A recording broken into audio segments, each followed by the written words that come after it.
Hello.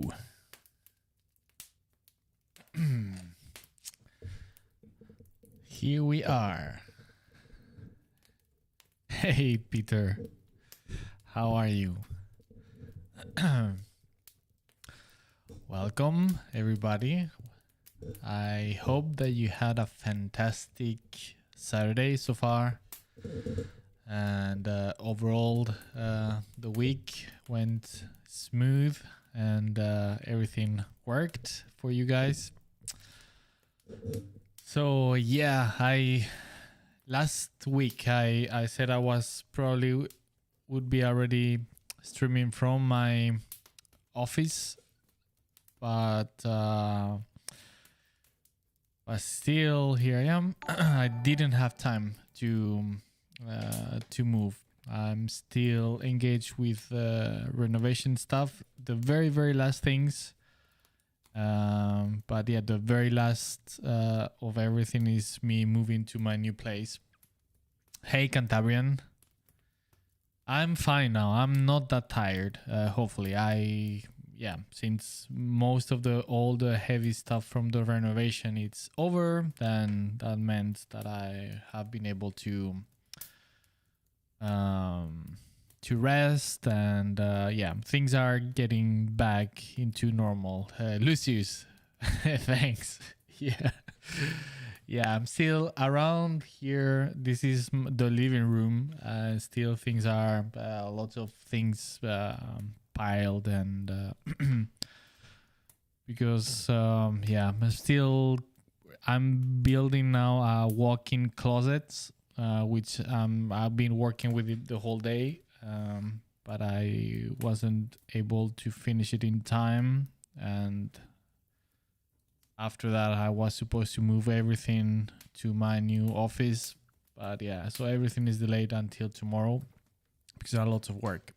So yeah, one thing's drag, and anyway, boring stuff you don't want to hear about that. So yeah, anyway, what a great week with so many things regarding Warhammer 40k video games, isn't it?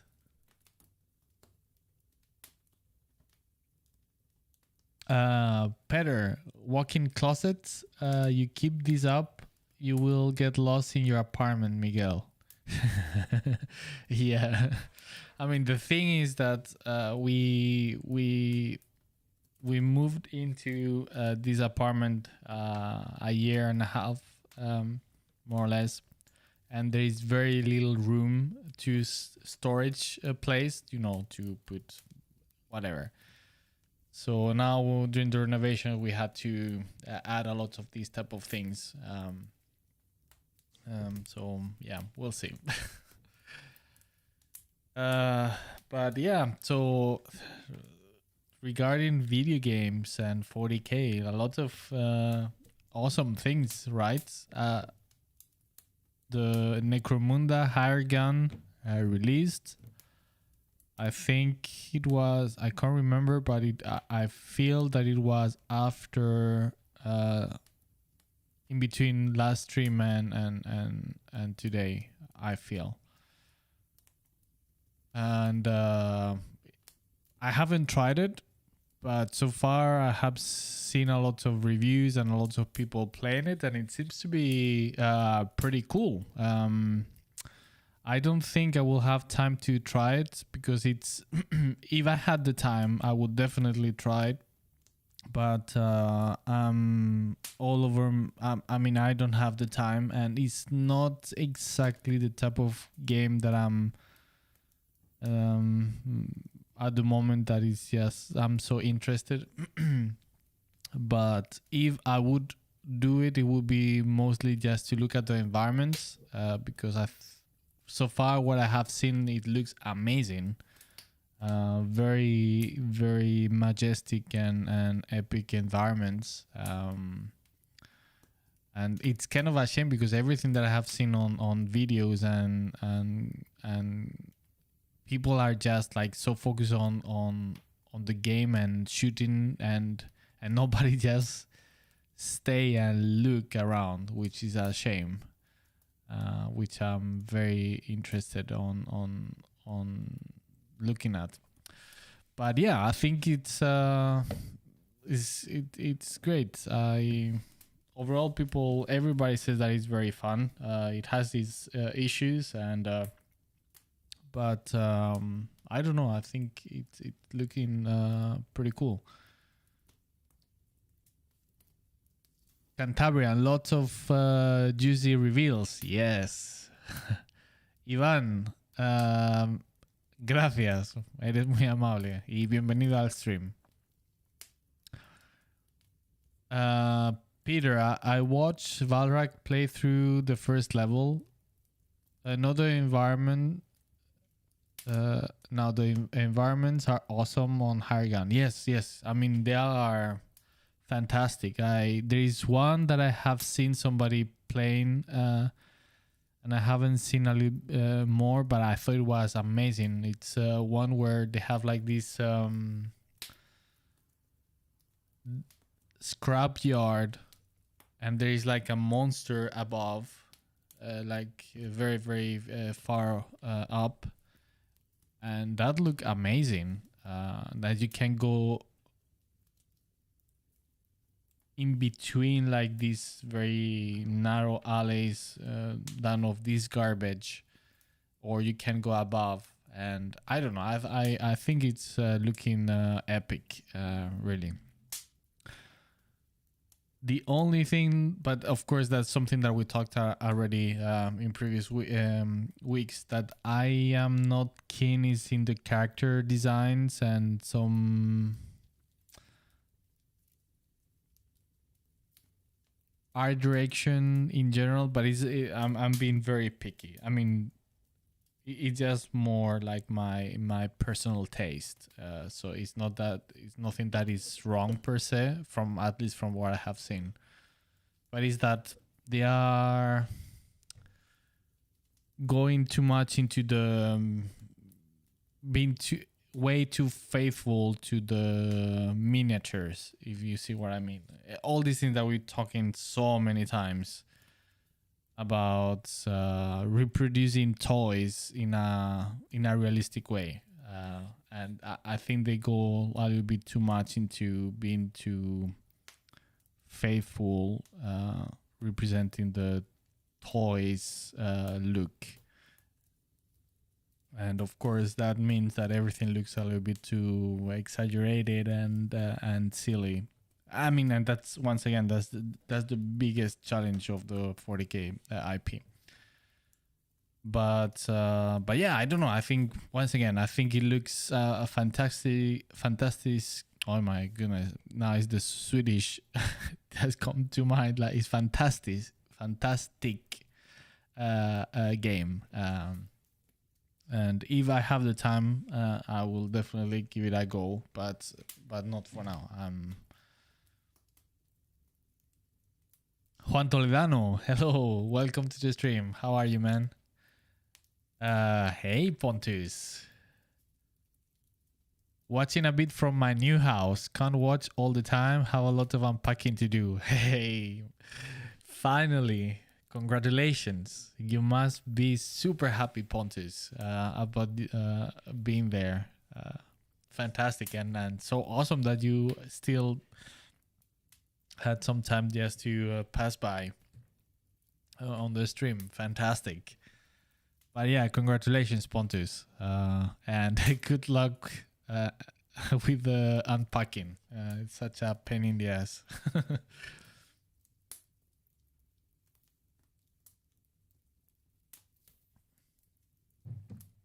Lucius, good reviews so far. I just heard the AI is a bit junky at times. Lucius, yes, I think that's what I meant, that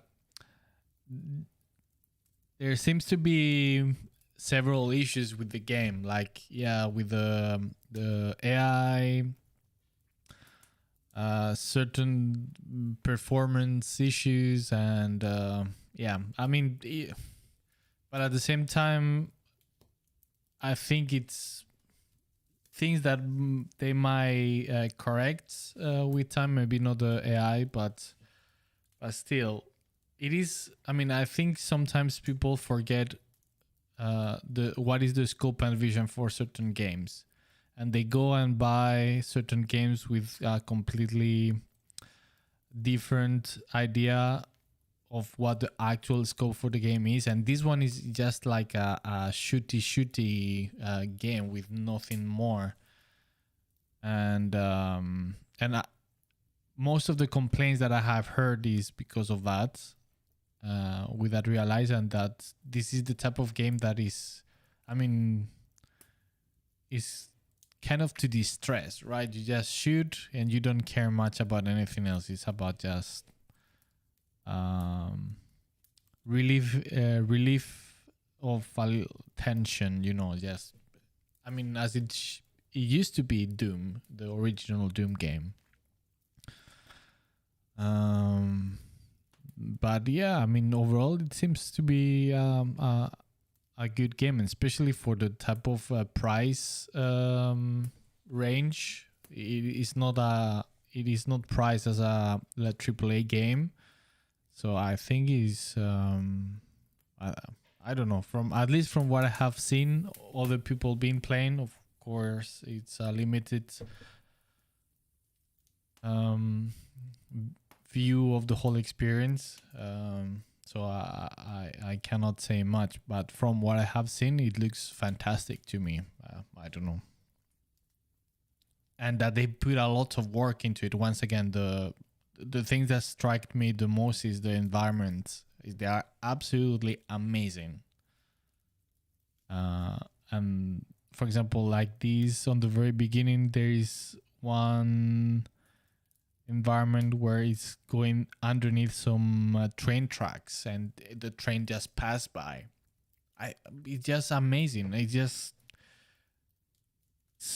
I feel when people are playing through and commenting and complaining, and they just, once again, is, I think we talked about this before, about how much people take things for granted without understanding how difficult it is to do, and how much work and vision it takes to pull scenes like that on a video game. I mean, it is not an easy thing to do, and sometimes developers are not praised enough for this type of things. You know, just like go through that. You don't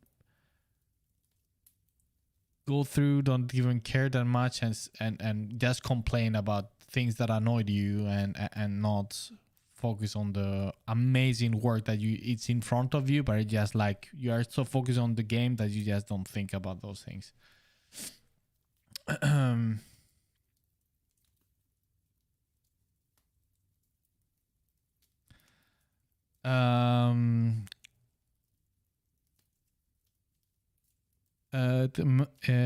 Menosi, hello, welcome to the stream. I'm always having like some problems with your name, but welcome. Chibiversity, glad I made it to your stream. Good morning. No, for me, it's evening. It's 9:30 p.m. For me here in Sweden. But anyway, I'm very glad that you managed to make it to the stream, and welcome. Mortas Champion, hello, how are you? Which game are you talking about? Necromunda Hargan? Yes, that's the one that we are talking about. I mean, we started talking about all these new things that have been happening in the 40K hobby related to video games, right? So I started with Necromunda Hargan because it's the one that's been released, and that it seems to be fantastic. And so I'm talking about that, about the amazing environments that they have, and also some of the issues. But once again, that overall seems to be a pretty cool game. And even though it has its issues, if you take into account the price and everything, I think it's very good.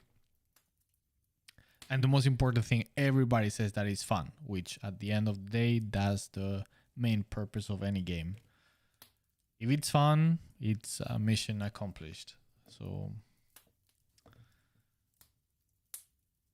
the Lucius, the visuals are amazing quality. They did a great job with Space Hulk in that regard as well. I liked to just walk around Space Hulk looking at things. Yeah, totally. I think in Space Hulk, I felt that it was a little bit repetitive, and I wasn't that amazed. I thought that they did a very good job. So I'm not complaining in that sense. But what I see as a difference from that game to this one, Necromunda, is that on that one, on the Space Hulk, they didn't achieve any, at least for me, of any really amazing environments. They were cool, they worked, but they were okay. But from what I have seen in some of the levels or environments on Haragon, some of them look amazing, like really wow, like so epic. So I think they have improved in that sense from Space Hulk. And yeah, I mean, and once again, as I said, I think where they suffer a little bit is with characters and all in and overall, like in art direction, because they go too much. They are too close to the miniatures in the sense that everything tend to look or to fall into the toy side. Also, another thing that I noticed, and I think they managed to do very well, is with the weapons.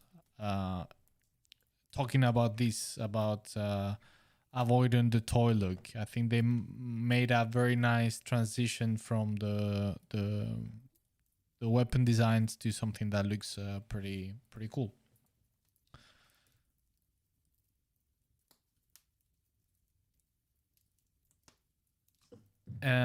So yeah.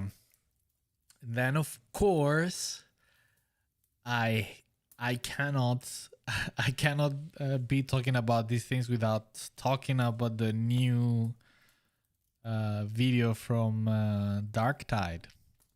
Have you seen it, guys? If you haven't, I will play it on stream.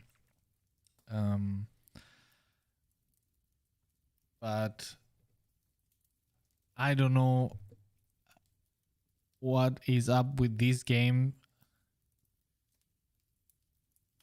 It hasn't, I think I have mentioned it many times before, but it never ever in my entire professional career I've been so excited of being working on a project as I am with Darktide.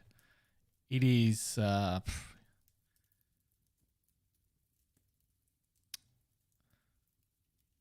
right. Okay, let me just play it then. I have to find it. 1 second.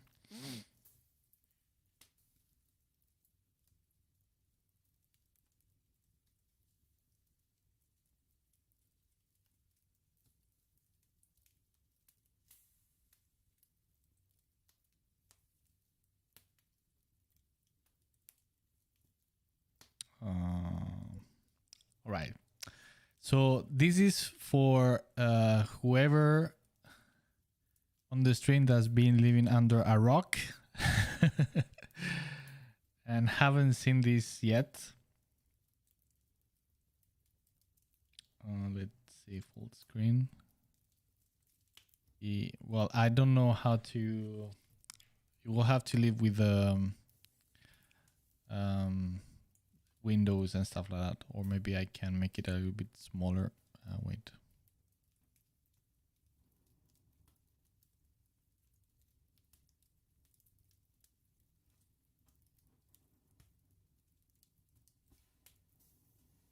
All right. Let me know if it's if you, in case you cannot hear the sound, but you should. So.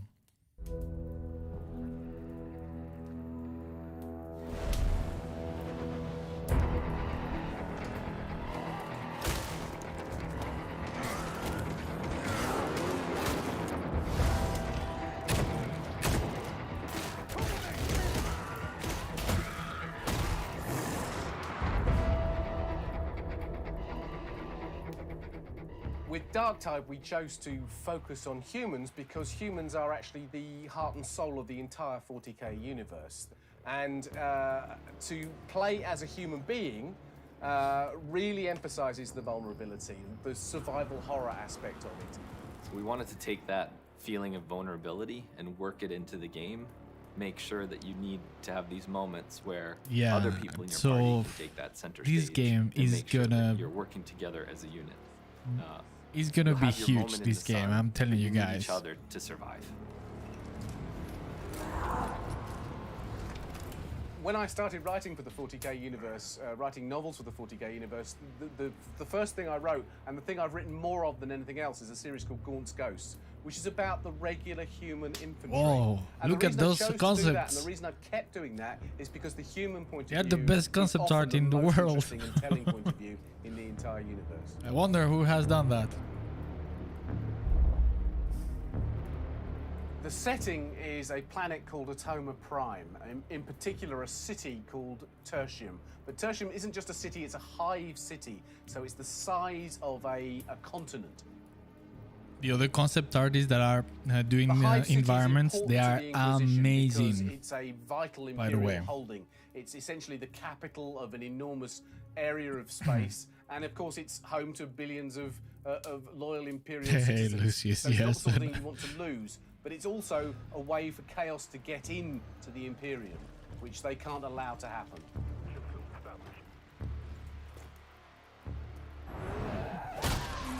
And the player starts as a prisoner and then is recruited by the Inquisition, which is one of the most powerful authorities in What a nice character. Oh my goodness.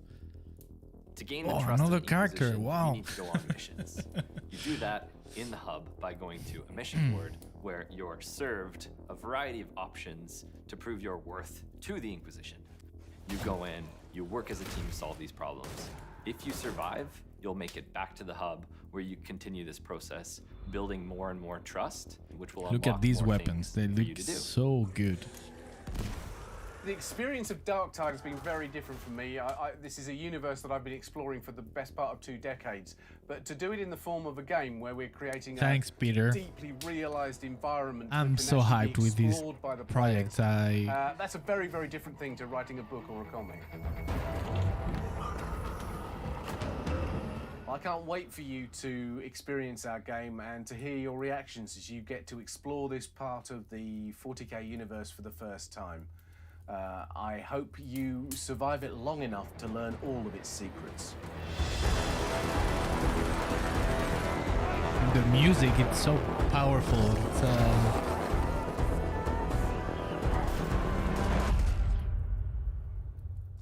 yeah. Yes. So there you go.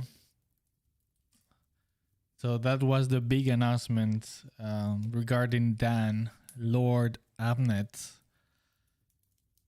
And I cannot, of course, now, I mean, here on the stream, I said so many times how like a fanboy I am of Dan Abnett. I mean, it's like, yeah. And the fact of being working with him on this project, and it is quite insane, I have to say. It's something that, of course, I've been, it's been for a long time now, and of course I couldn't talk about it until now because they wanted to make a big reveal as they have done, so they were keeping it like a big secret for the moment where they wanted to make the reveal, which it has been now. So I couldn't say anything, so I was there all the time just biting my tongue, just like, if I could share this with everybody.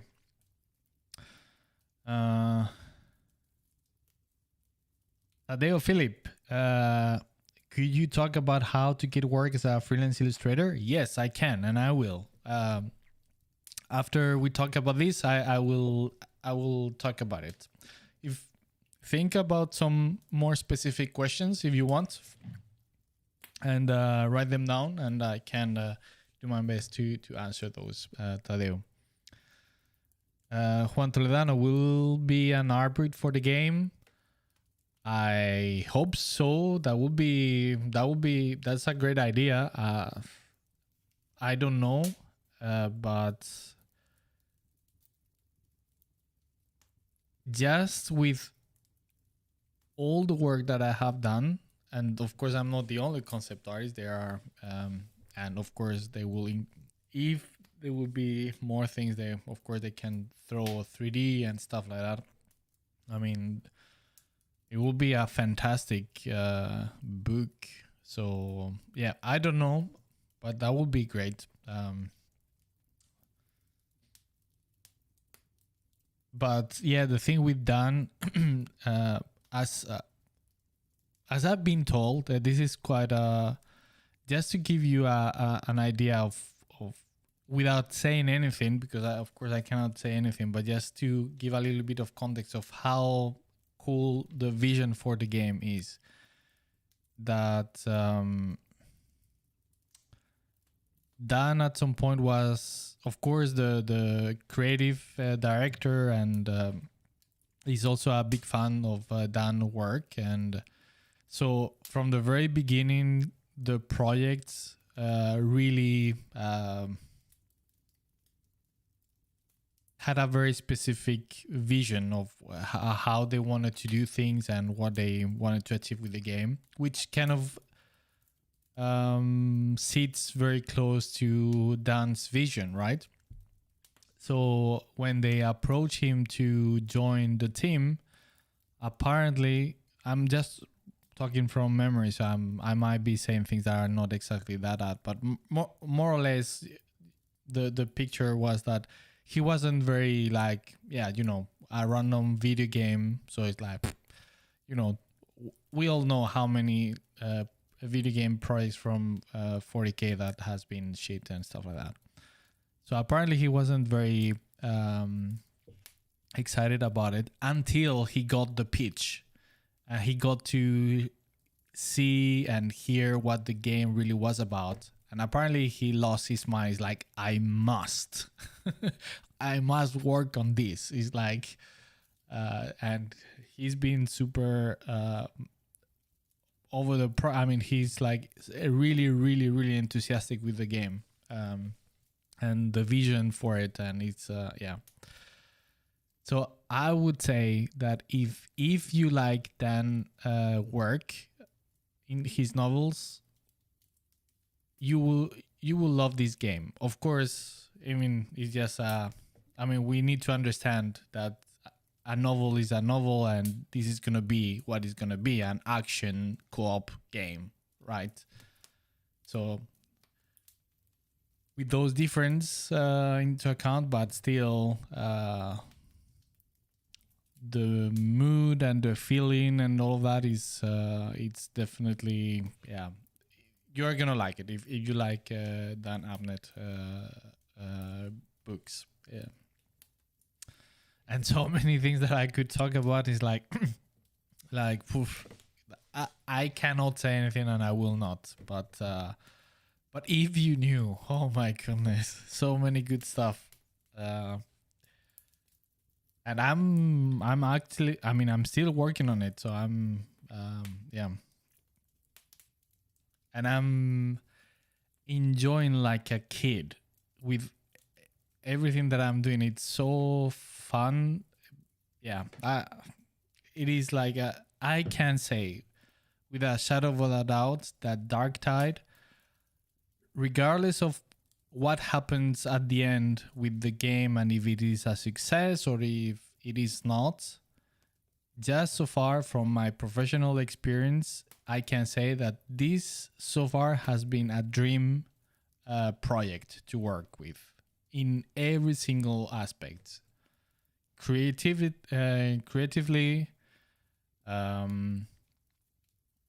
it's I mean it's great. And then there's like the other side to this experience, and it's as a 40k fan myself, and I can see what is the vision, and I see how things are shaping, and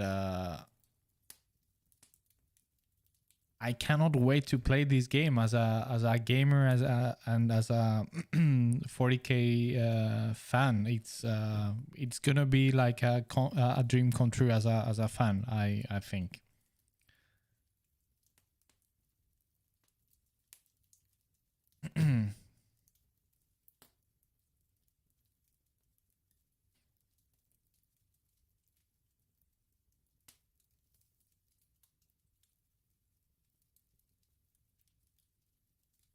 Peter, all right. Enjoy your lunch, and thanks for passing by. Maybe we see later.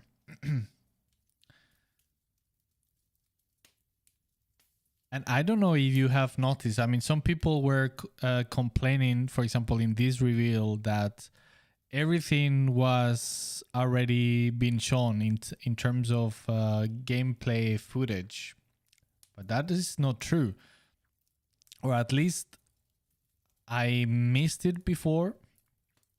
But as far as I know, there is a clip that it hasn't been shown before.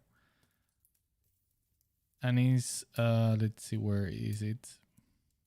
And it's where they show the player using a handgun. And I believe that hasn't been shown before. Let's see where it is.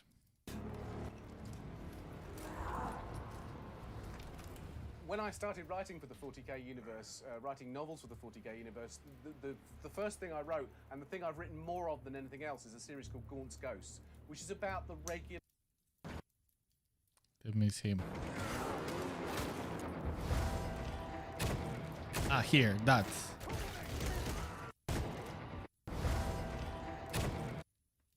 this type of revolver or thing, this hasn't been shown before.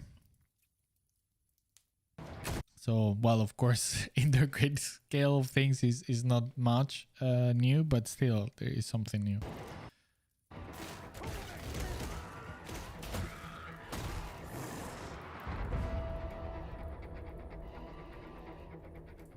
With Dark Tide, we chose to...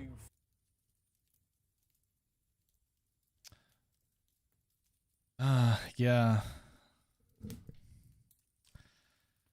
So yeah, I don't know. I hope, of course, I'm completely detached from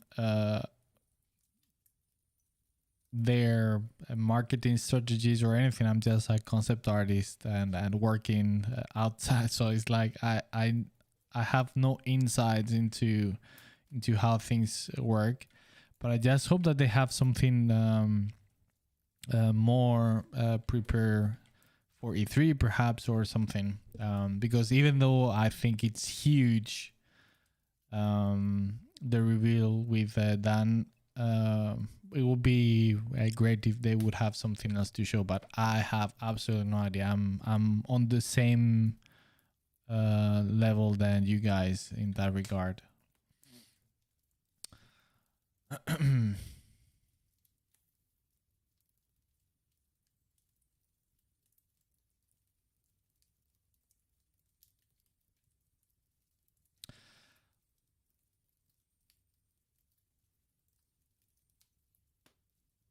And then, I don't know, I think the other piece of news that I thought it was fantastic was the Chaos Gate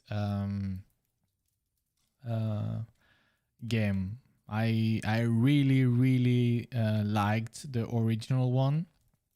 Like, when was it, like 20 years ago or something? I'm not very keen with the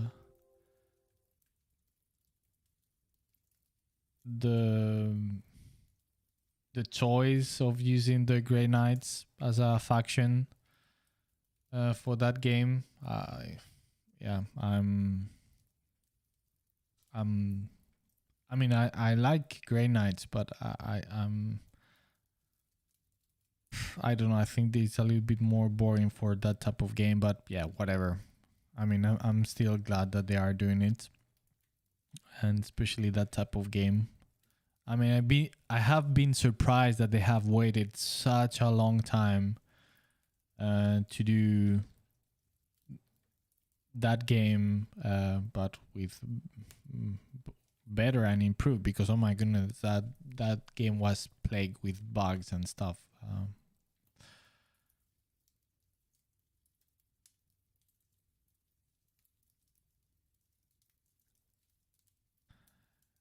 Dardel Tyrell, yes. Cascade, yes. Great memories from early teenage. Yes, it's a very, very old game.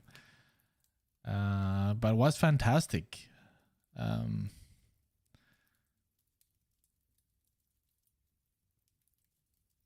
So if they now can do something with better quality, because I mean, to be honest, regardless of the good things, it had major issues, that game. But of course, I think they had to be very small studio or something.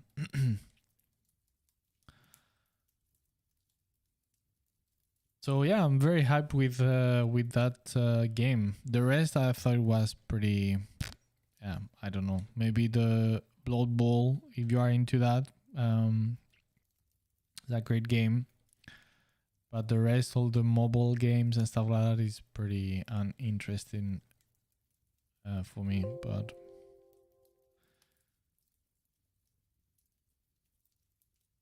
oh, and by the way, I wanted to talk also about.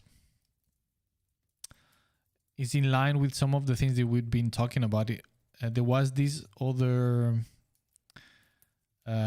trailer for Dark Crusade, is called this mobile game, with like a very high end cinematic trailer. And I have to say that I hope that they stop doing those type of trailers, because I really dislike them. And not because they are not well done. I think they look fantastic. So there is nothing to complain in that sense. But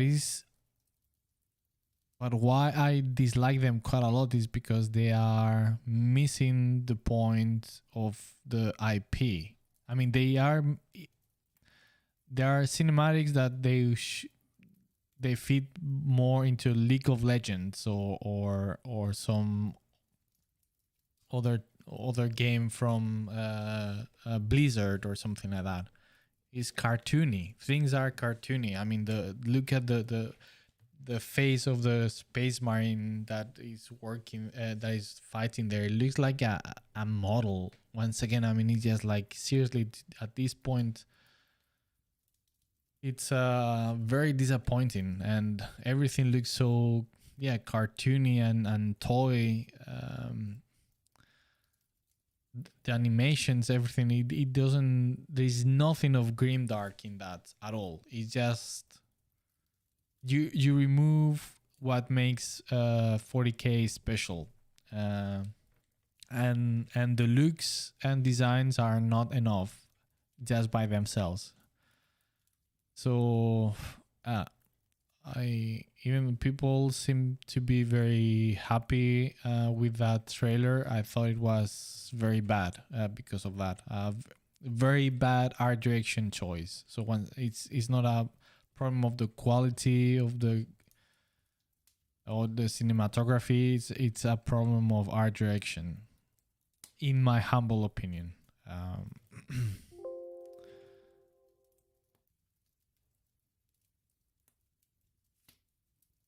And of course, I mean, I can understand perhaps that it's because it's a mobile game, so they want to make something that is more fit the audience, and but then at the same time, why are you using this IP for those type of games?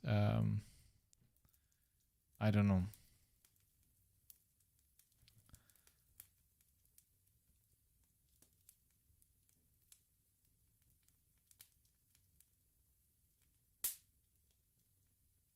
Cantabrian, yeah. For example, I mean, you don't. John Blanche is a great idea, example of you still don't need to do things hyper realistic. They can be very stylized, but still remain, grimdark and heavy, you know, like grotesque. And these cinematics, the same as the 9th edition cinematic, in my opinion, it was a big failure for the same reason. It looks amazing, fantastic quality in every level, but from a art direction point of view, it's just they look just like toys. There is and that's something that I don't understand. It's like, if they apply this art direction when it comes to illustrations, which is such a big and important pillar of building the IPs, right? Because it's the visualization of this universe, and they definitely and go against something like that because it doesn't fit the IP. Why they when they go into the audio visuals, you know, like cinematics and stuff like that, they just throw that out of the window and go with a more Blizzard styled cinematic and characters and animations that are not realistic whatsoever.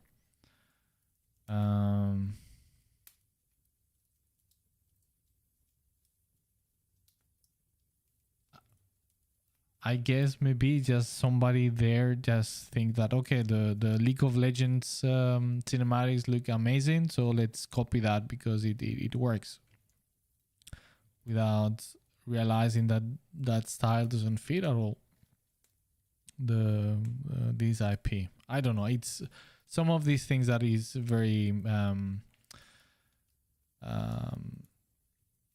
mind-boggling to me. I really don't understand.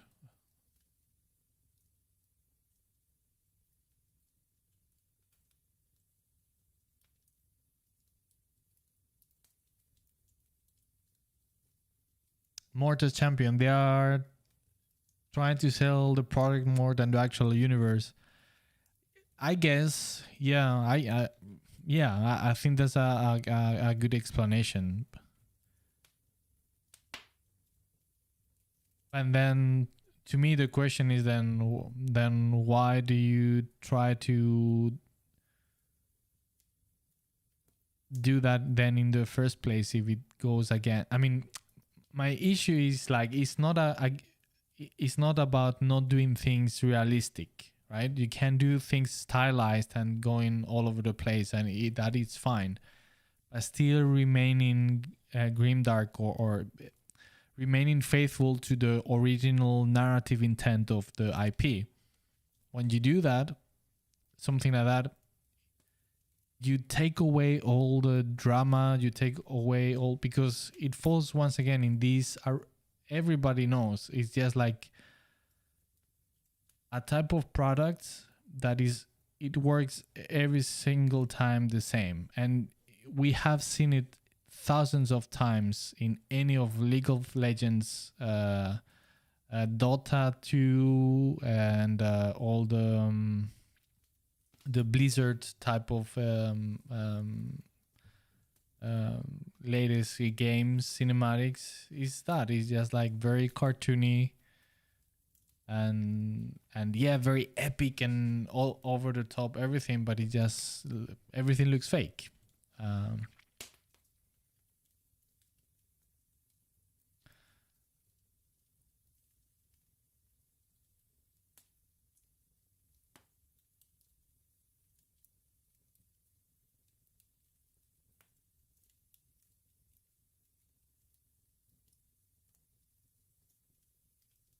And by the way, Dardel Tyrell, the soundtrack of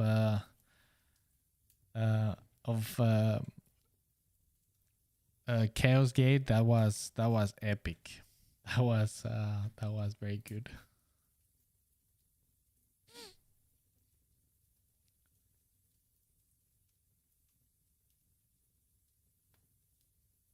Cantabrian, yeah, it dates to this time period. Yeah, it does. But you know, I mean, if we look at, for example, how the I Started film exploded on the internet with thousands and thousands of people.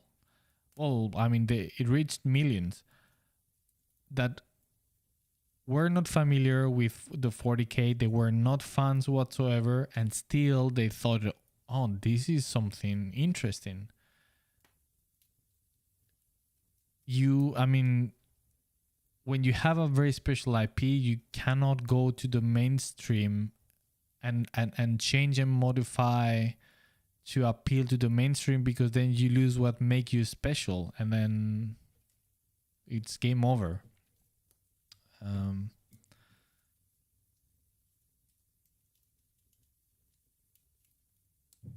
I don't know. I mean, what do I know? I'm just an artist.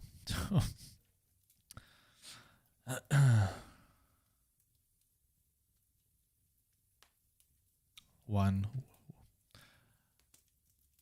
would say. Okay, let's see. All right, so let me go back to your question,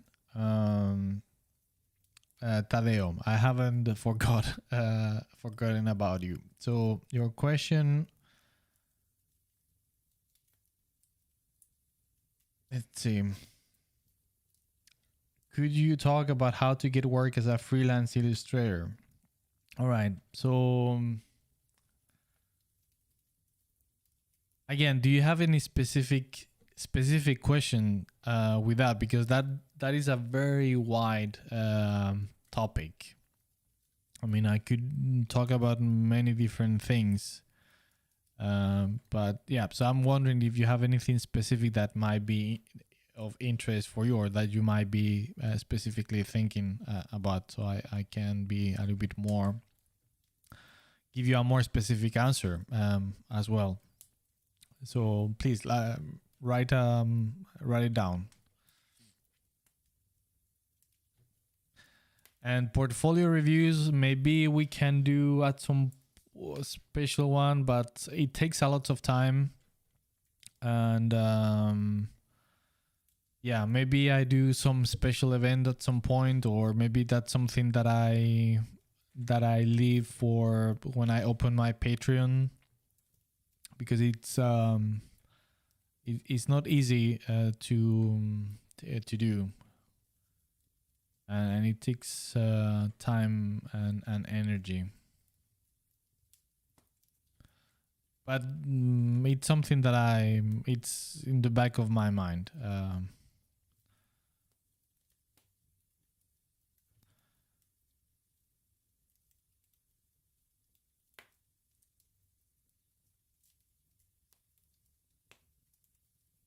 Morta Champion, I started, was amazing. Yes, it is. I'm really looking forward for Astartes 2.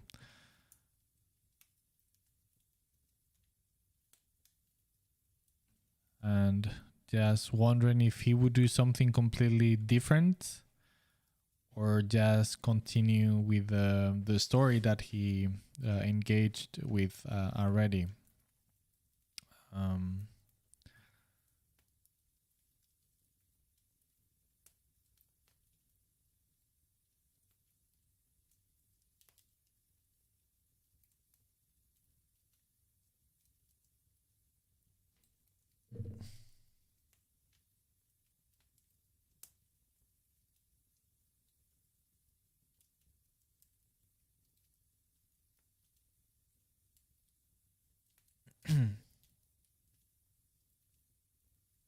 Santi Iglesias, are we related? Amazing work, Miguel. Sorry I must leave now, but really interesting. Congrats. Santi, thanks a lot. Thanks for joining in, and take care. Hopefully we can you can join again another time. Bye bye.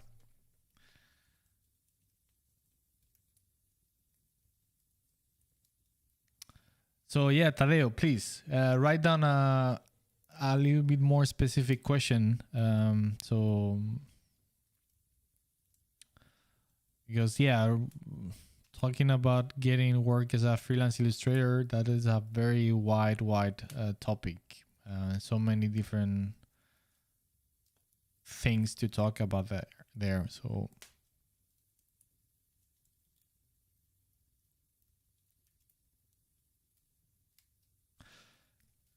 So, well, I haven't mentioned anything, but as you have figured out, I decided just to go back to the barbarian illustration, which we left several weeks ago to rest, and started with more Perturabo illustration. Well, not illustration, concept design.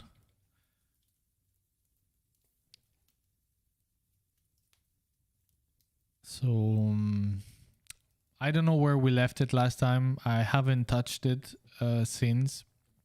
I think I mentioned I changed the face of the head of the ogre or whatever he just killed here. What I had before looked too, so to speak, generic and cartoony in my opinion. So I just made something a little bit more different. Lucius, Miguel's lost brother. Yes. Yeah, he got lost in the warp.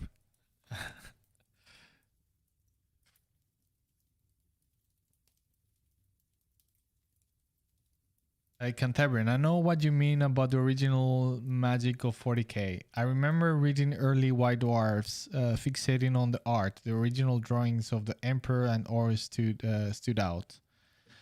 Yeah, I mean, this is some of these things that it's. I understand that in one hand, company, I mean, of course, want to be successful and make money with their products and IPs. And Games Workshop has a very powerful IP, right? That through the years been getting more and more attention and being more popular. But once again, if they want to appeal to the mainstream, that's to begin with, that's always gonna fail because it's a very niche thing. But also, what makes them great? Not everybody's gonna be appealed by the 40k universe because of exactly how it is.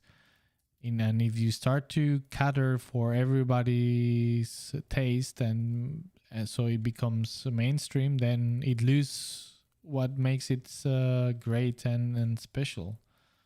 So I don't know. I think they need to be careful with that. For example, now with all these reveals of video games, I feel that they are trying to milk their IPs as much as they can, trying many different things, and to be honest, I don't know if that is the right move in the long term. Just there are some mobile games that have, I mean, if you looked at it, it has absolutely nothing to do with the narrative of their IPs and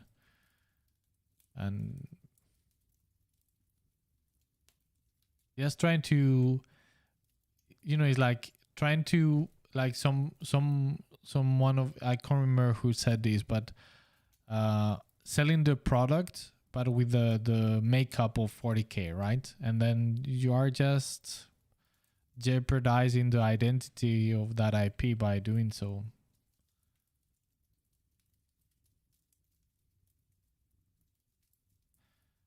I mean, if we, I'm just thinking, like, if we go back to what we were talking about, that the style, art direction of those cinematics,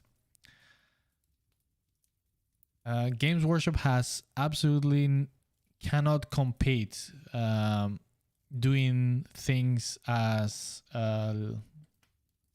let's say Riot from League of Legends, right, or Blizzard, doing what makes them great. They are never good. I mean, if they try to do the same things that they do, they are gonna fail. What Games Workshop need to focus is on making things making things that makes them unique and stands from others, and is to stick to the nature of the narratives of their IPs. And that might mean that they have a limit roof for the type of audience that they can reach. But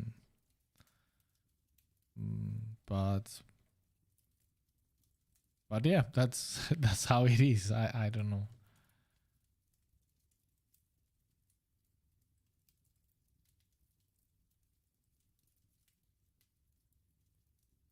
The thing is that regardless of how awesome, let's say, 40K IP is, you cannot milk it as you can do with, as for example, with Star Wars, right? With Star Wars, you can do many different type of products that are more mainstream, that are, you can do many different things with that, but you cannot do that with 40K. It doesn't work. Well, or of course you can do, but then you are just shooting yourself on the foot by doing so.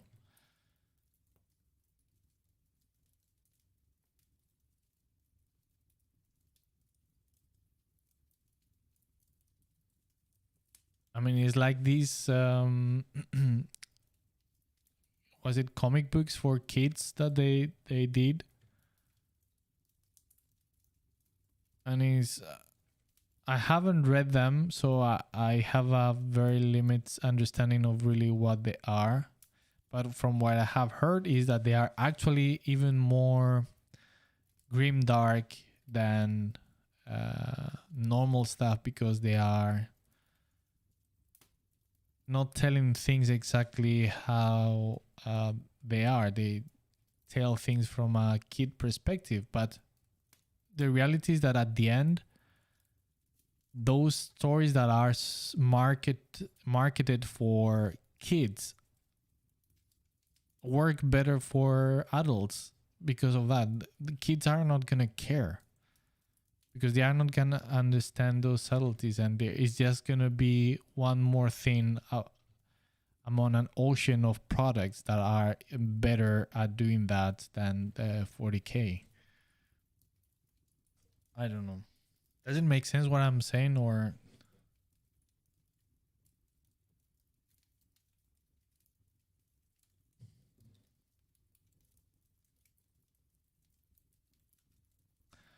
Tadeo, my specific question would be how to get work as a freelance illustrator in the fantasy role-play board game world.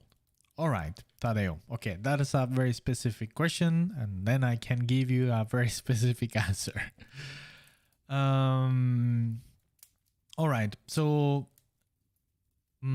I think the easiest thing that you can do is, of course,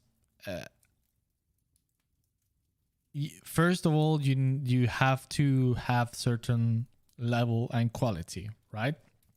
So assuming that you have that, that you are hireable, that you do are to a level that people might feel compelled to, oh, I would like this person to do work for my project or whatever. The best thing that you can do is to be sharing your work online as much as you can. And that means that sometimes it's going to take time for you to get noticed. But I can assure you that art directors, publishers are constantly on the lookout for artists online. Always. And so if you are posting regularly and you have a strong portfolio and pieces, try to spread the don't post everything at once, but just spread things out and keep working on new things and share them online. And that's the best way, in a indirect way. And that means that takes time and effort. Then the other thing that you can do at the same time, so they are not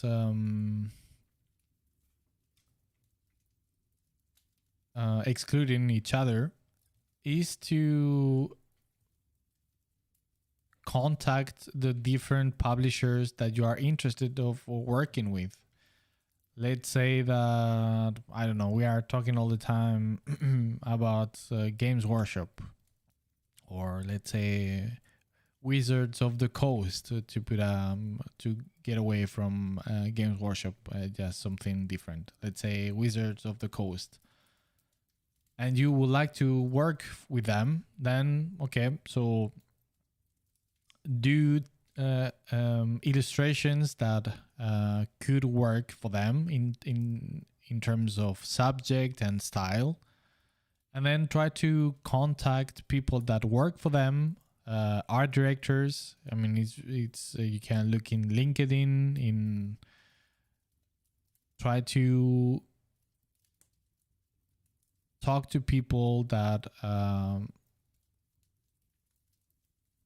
work for Wizard of the Coast and show your interest in working for them. And you might not, something might not happen at once, and you might need to insist through time, and not every week, but like just wait some months and try again. And yeah, you need to be proactive. I hope that answer your question. So, like I said, in one hand, keep working and share as much as you can your work online, because they are on the lookout. And if your work is good, they will notice you and they will contact you. And of course that, I mean, it's difficult. You need to be lucky that they are looking for people at some specific moment, and but there is so much work that sooner or later that's gonna happen. And then on the other hand, like I said, have a more proactive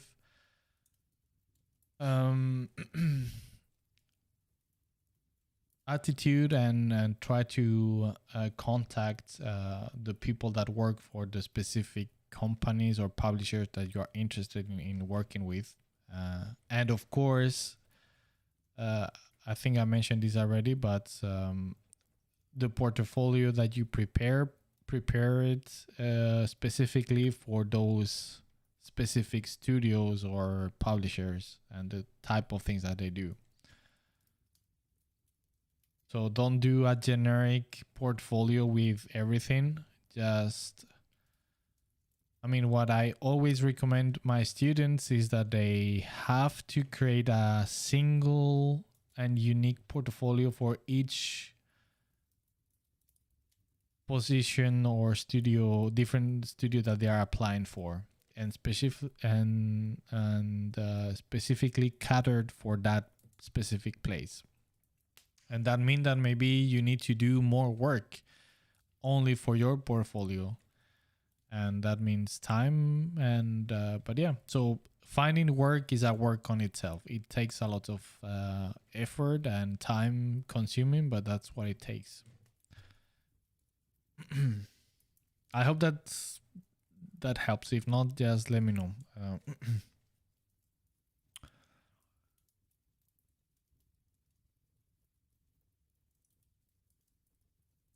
Cantabrian, yeah, they want to cast the net wider, and that's what we are seeing in recent approaches. Yeah, that's what it seems like. And of course, we don't have the numbers. Maybe in terms of financially, it's a success, and they are cashing in. So in their book, it's working. But from the outside, it feels that it's just so pointless, and that they are, I don't know. And with this Dark Crusade game, it feels that they are putting so much money into that. These type of cinematics, they are so expensive to do. So I'm pretty surprised that they are spending so much time and effort trying to promote a mobile game.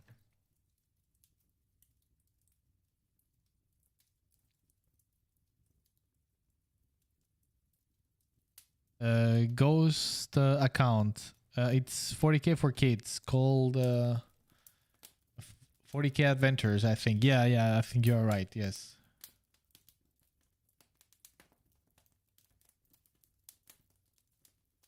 The marketing kind of takes away from the thematic core of the universe, I would say. Again, I cannot really... I don't have a strong opinion because I haven't read any of it. I'm just talking from what other people have told me about it. So I'm not sure. But yeah, like I said, what they were telling me is that it's actually more depressing because they tell you very horrible things through the eyes of kids that they don't really understand what is going on.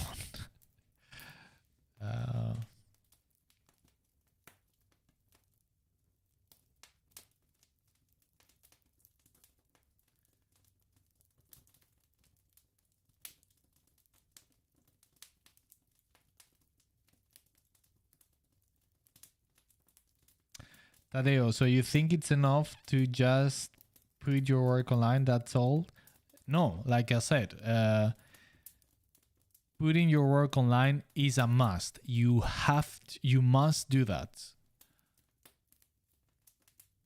There is no way around it. You must do that. But at the same time, you have to be a little bit more proactive in looking and trying to contact those studios or those publishers that you are interested on working with.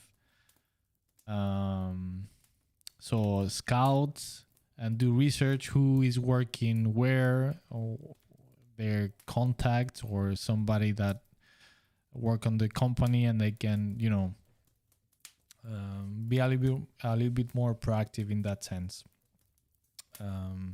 So those two things.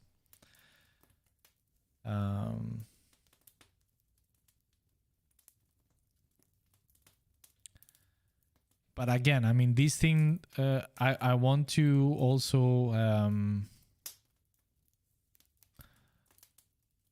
clarify that this thing of putting your work online, it's only gonna work if your work it's good, it has the quality for that. What I mean is, like, if you are, let's say, a student and student level, you can put a lot of and you should put things online as well, but you are not going to get any work offers because your work is not on the level yet. So for that to work, you need to have certain quality level for the people interested to actually contact you and offer you something. But once again, I repeat, they are constantly on the lookout because they know they need for artists, and they know where artists post on the online. ArtStation on Instagram and and I would say ArtStation is the biggest, I would say. So yeah, they're hunting for artists for their projects. So if you are posting and you have an online presence, they will see you, they will see your work, and if that's something that fits their needs, they will contact you. So yes.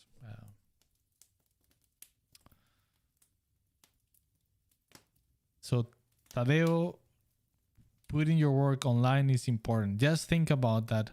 I mean, you could be the best artist the universe have seen, but if you don't post online, nobody knows about it. No. I mean, your family, will know about it, but nobody else. And if they don't work on the industry, so you will be totally unnoticed. So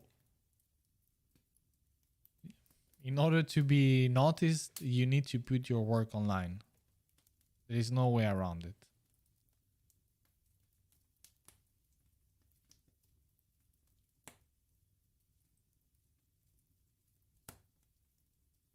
Lucius, I heard it's actually pretty dark for kids' products. Only thing you can control is the quality. Okay, yeah, a different topic. Yeah. That's what I have heard about that. That is actually pretty dark. So again, does it work being for kids? Because to me, from what I have heard, that feels that it's more catered at the end for the parents that are obviously going to be fans of 40K, and they are buying that to their kids. But would the kids be that interested? And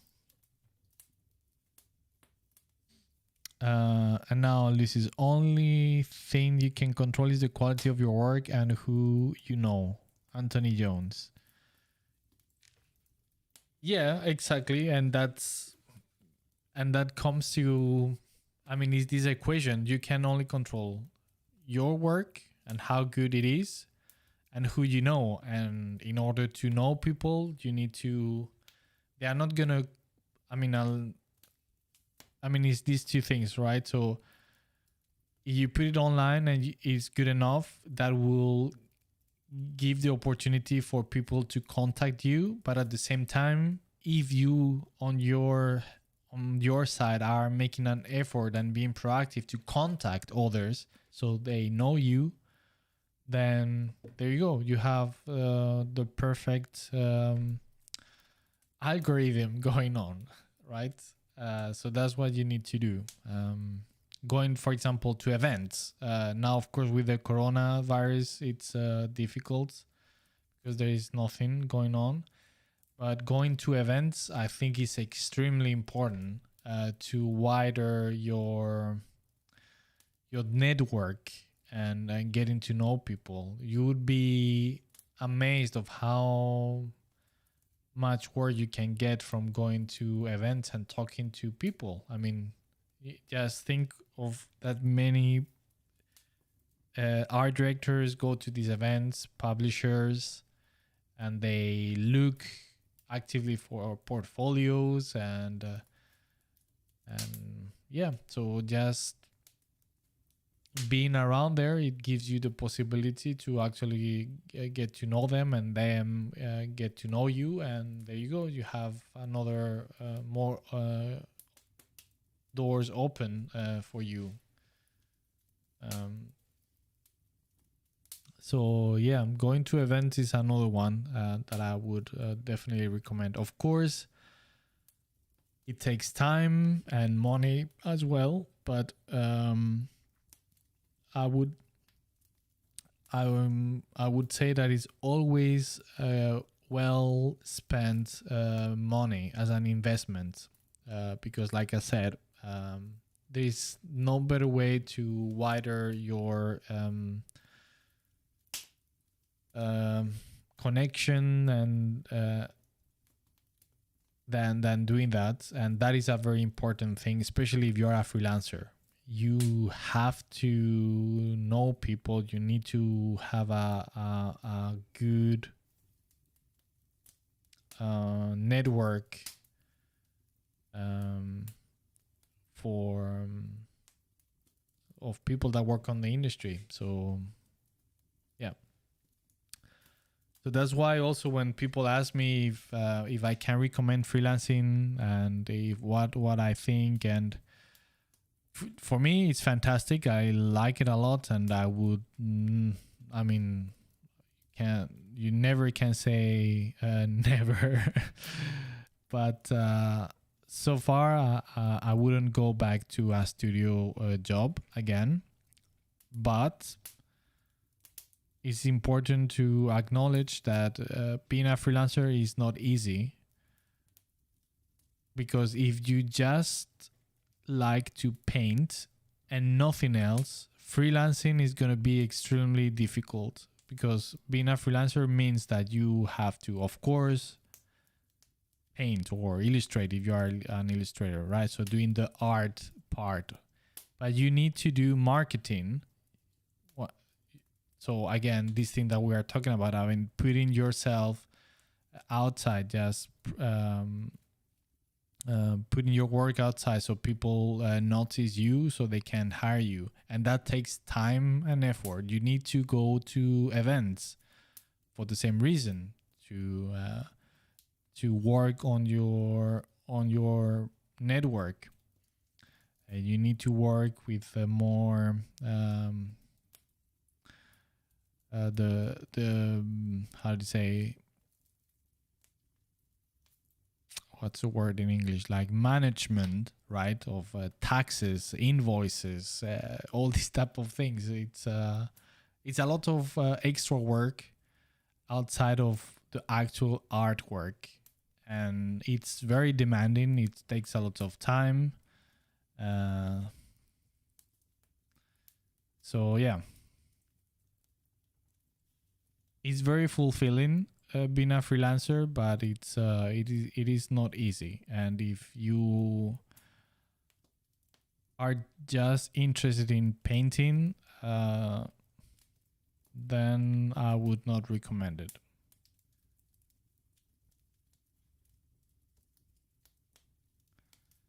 And what I mean by that is, like, if you just want to sit and paint and don't care about anything else, then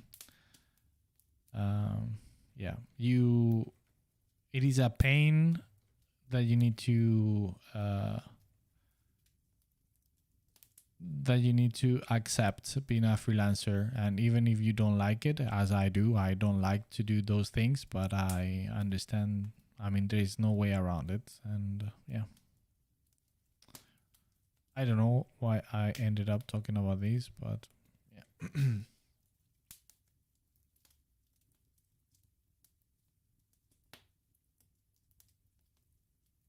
Ivan, document dimension pixels. Well, I don't know. I think it's pretty big. Let's see. It's been a while. there it is. Ivan, I hope that you can see it. Let's see. Yeah.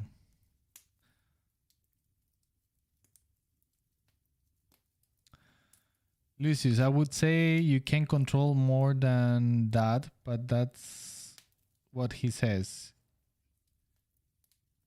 He's a very experienced you're talking about me.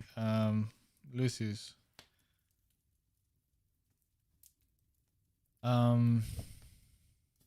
Yeah, I don't.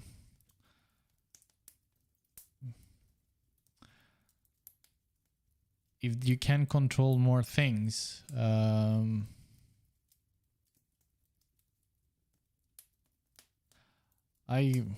don't know exactly what. I mean, you would have to develop a little bit more there, Lucius. I'm sure you are right, but what I'm saying is just more or less on the big picture.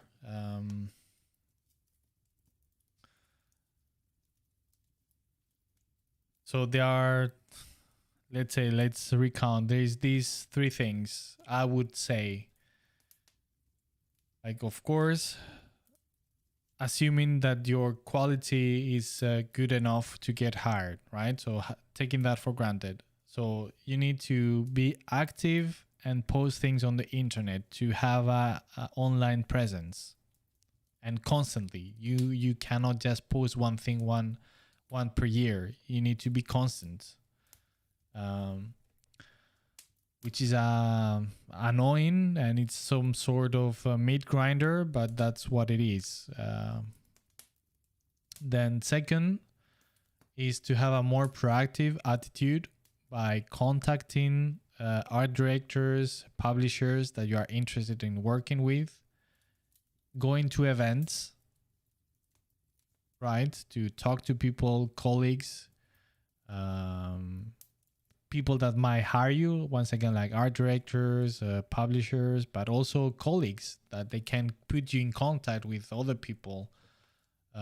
So yeah, to widen your network, and then work on your portfolio to do pieces that fits within those publishers or studios that you are interested in working with. So if you want to work for Games Workshop, well, let's go back to, let's say Games Workshop, and the only things that you do is Mickey Mouse and Donald Duck type of illustrations, they're never going to hire you because that's not what they do. You would obviously have to put in your portfolio some material that fits what they do, right? I mean, it's pretty obvious, right? But I must say it because sometimes people don't.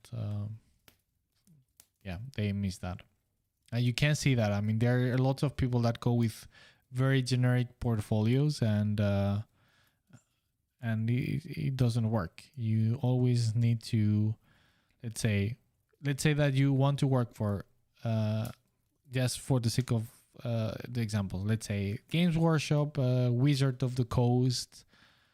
You mentioned board games and stuff like that as well. Like, let's say Paizo, right? That's like a known one.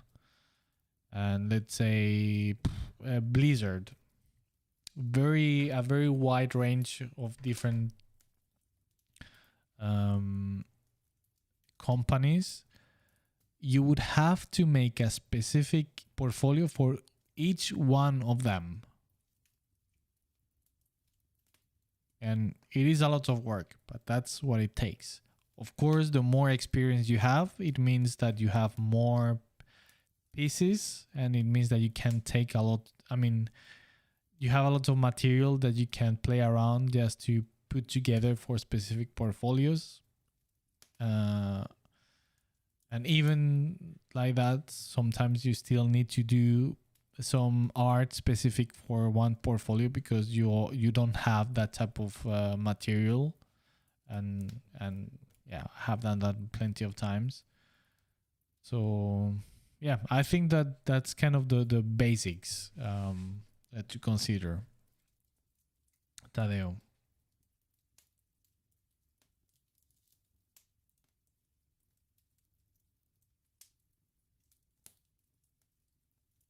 Mortal Champion. I met a lot of great artists from workshops. Yes, I mean, I cannot state how amazing thing it is to go to workshops and events. Regardless of where you are, if you are a student, if you are a freelance artist, or an aspiring freelance artist, or you work on a studio and you have your, I mean,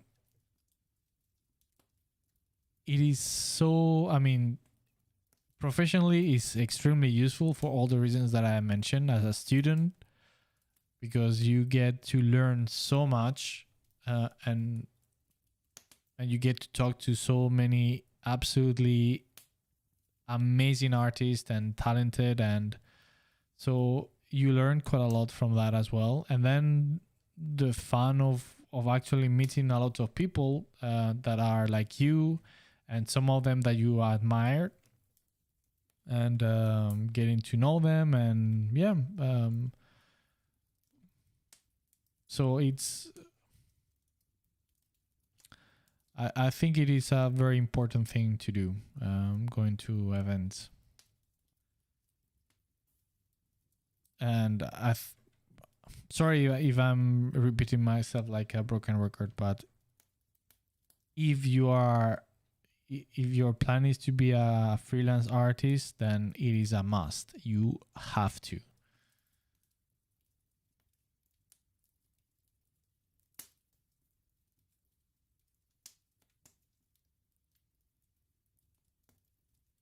And especially on the beginning, maybe after many years and you are a very well known and established artist, then it is not that important, because, well, you have already that network, and yeah.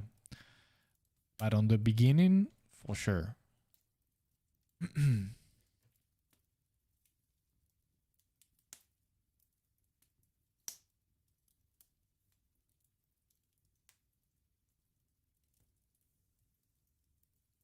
Lucius, I was talking about Anthony Jones.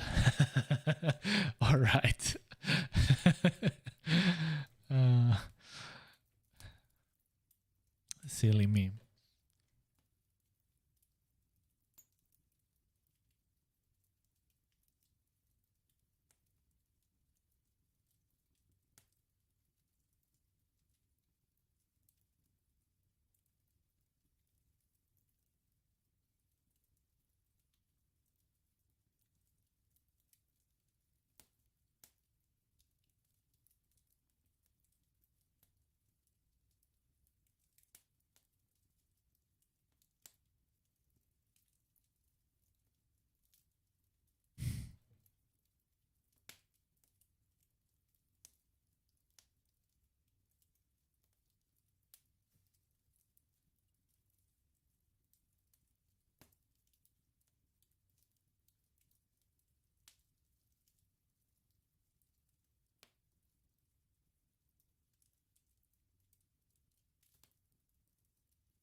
Mm, mm, mm, mm, mm.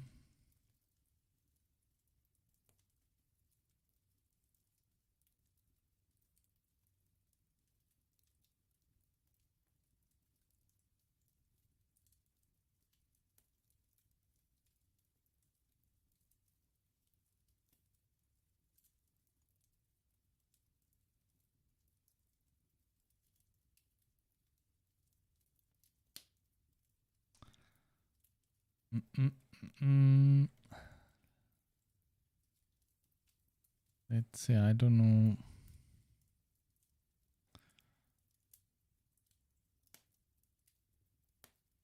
Today, by the way, also is gonna be a short stream. I think I'm gonna stay for 20 more minutes and then I'm gonna leave it there. I need to get up very early tomorrow. Hopefully, once I'm done with all my renovations and I'm settled and everything, I can go back to things as before, and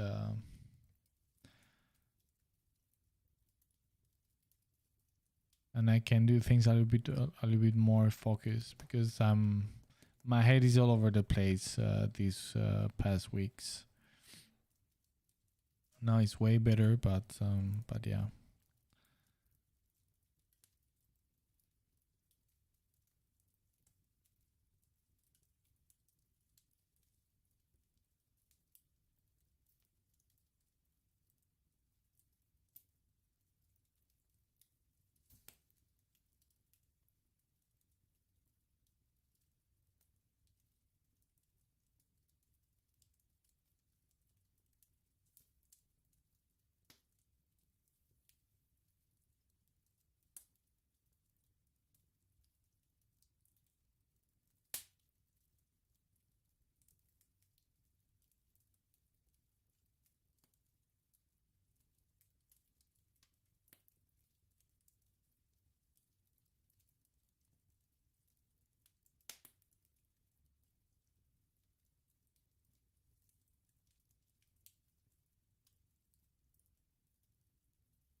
Hopefully also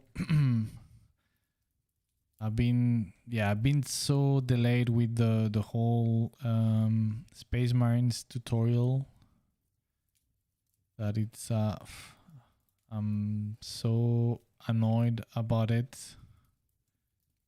So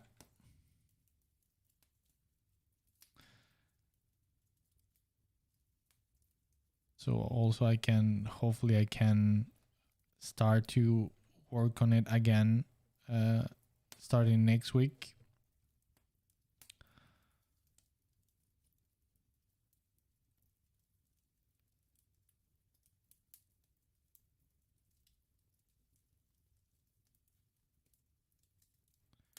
Because what I'm doing at the moment is or I've been doing until I had to put everything on pause,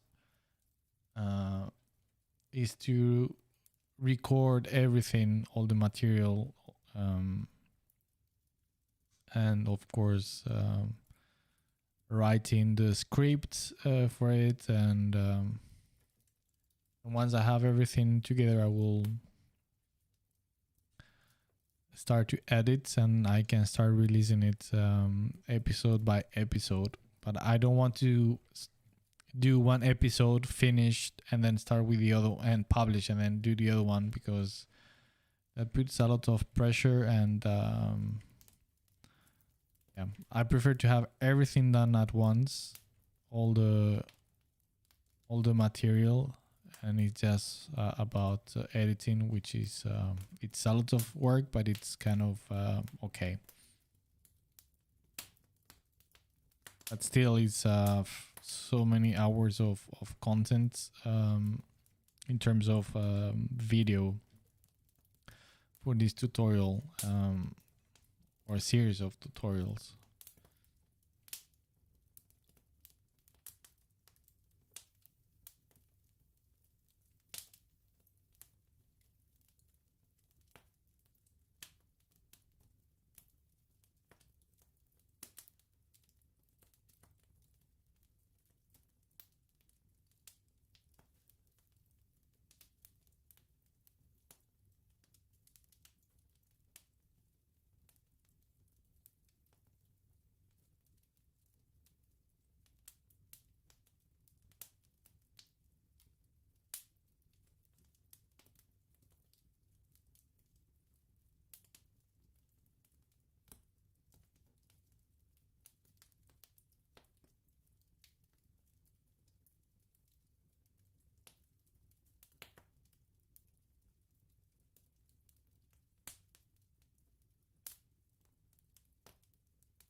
going back to Dark Tide, I've been thinking.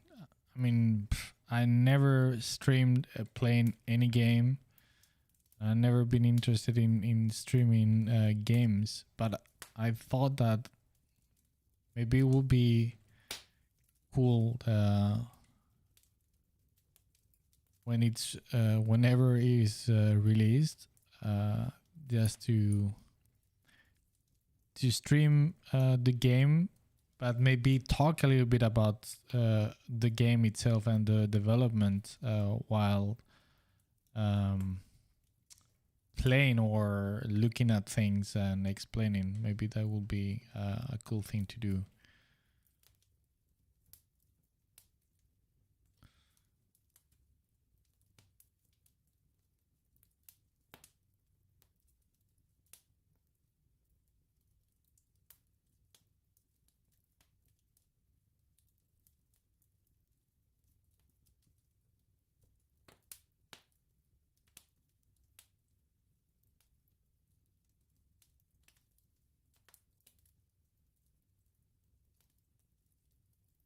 And of course,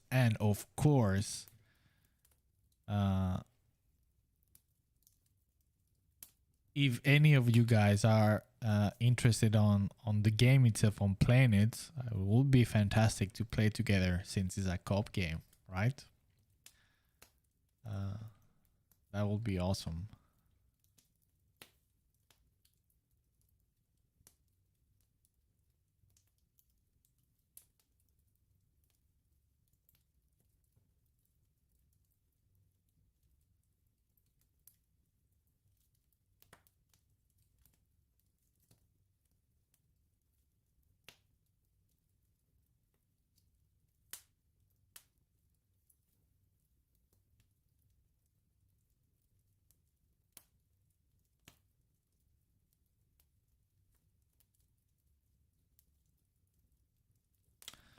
But I know I'm keeps talking about this, but it's like I cannot wait to play the game. It's every time they release any video, any marketing stuff, and it feels so strange because it never happened to me working on a project like that. But I just get such a rush of hype. It's like, oh, damn, I want to play now. I want to play. The thing is, like, since I'm not on the studio or anything, I have no. I have no access to any playtest or anything, so I haven't actually played the game at all. So I'm as eager as anybody from the outside.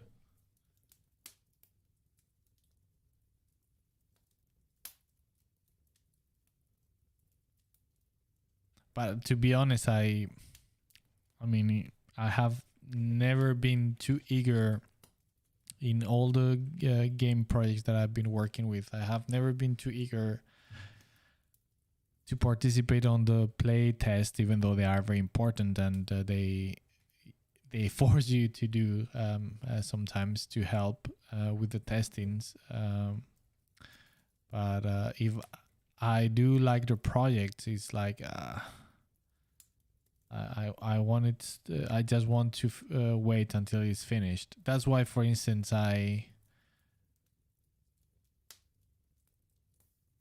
I'm never too keen into participating in open betas and alphas and stuff like that, because I already work as a developer, so I don't want to continue doing that in my spare time.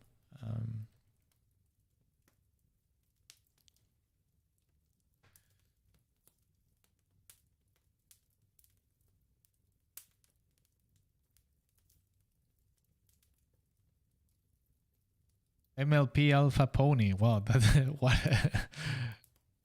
what a name. Welcome to the stream. Hello, Miguel. Greatly thanks for your creations, fellow. Awesome work. Don't worry. Be happy. Thank you. Thank you. Thank you. Yeah, and I'm not worried. I'm and I'm happy. uh,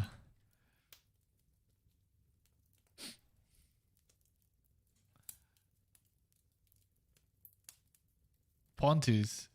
Tips on playing together. Yes, yes, yes. Pontus. You know, man. That's for sure.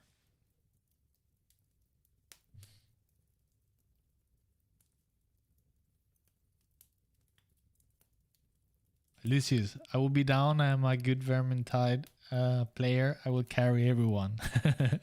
All right. Back in the time when Left 4 Dead was still was new, I used to play quite a lot. I was pretty good. Man, such a great game. Such an awesome memories of that game.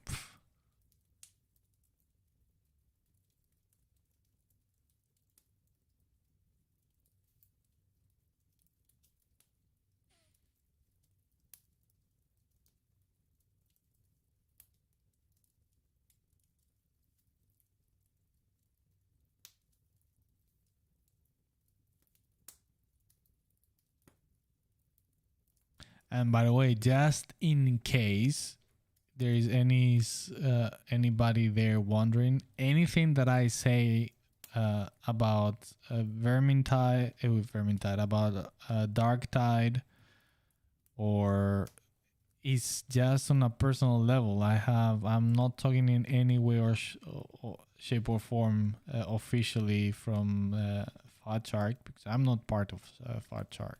So just so you know. So don't try to read in between the lines or anything. I'm just sharing my personal opinions and experiences as far as if I can share anything. But yeah, I mean, these days you cannot be careful enough, so you just need to even say the obvious, but just in case.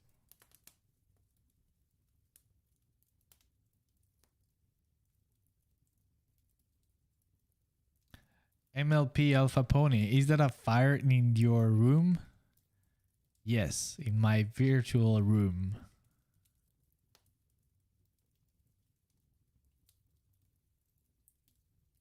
I hope you like it.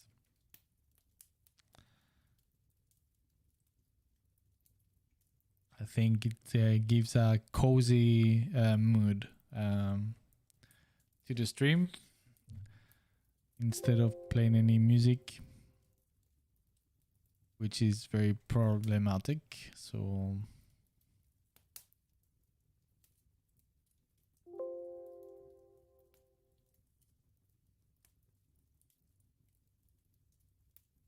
Pontus, I can still hear Steven when I think about Left 4 Dead. Yes. Yeah. Just in case you don't know, Pontus and I, we were colleagues. We used to work together on Ubisoft and before Ubisoft. And we had a colleague of ours that worked there that he was insane with Left 4 Dead. And on the beginning, we used to play together quite a lot.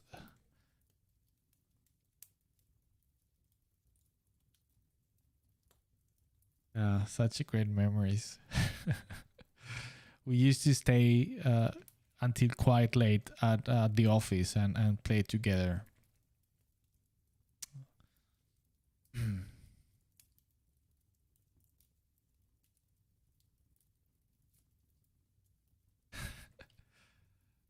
Hi, Steven.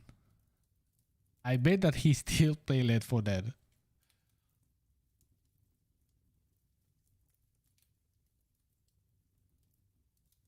Or maybe Left 4 Dead 2 or some mods, but yeah.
By the way, have you any of you have read Double Eagle? I think that's how it's called. Let's see.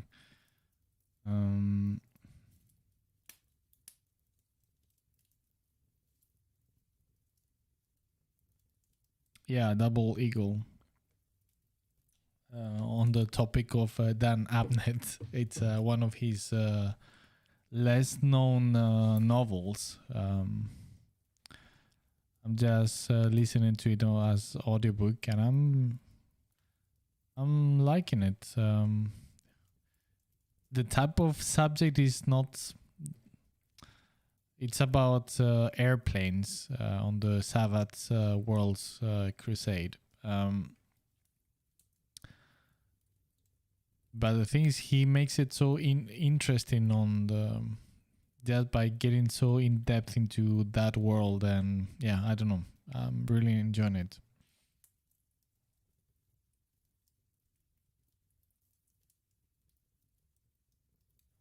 Pontus, not yet. Okay.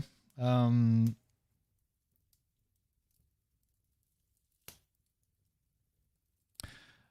Juan Toledano. Okay, it is pretty cool. It's focused on the side of the air war, right? Of I mean, planes. And it's again, I mean, he does such a great research into making things so relatable and have context and depth and everything. So it makes it very interesting. And a part of the battles that I mean, normally on the hobby, they are not so much represented or shown. It's normally just land battles, right? Or with spaceships, but not with airplanes. Um,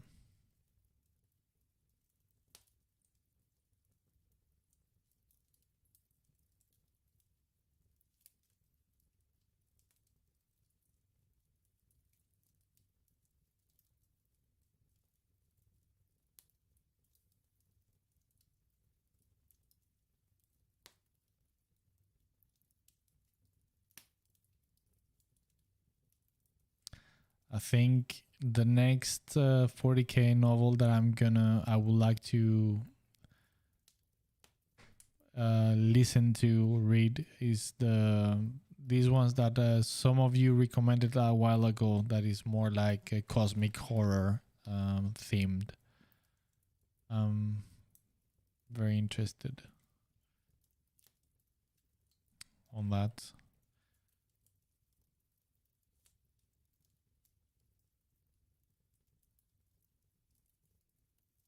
Been such a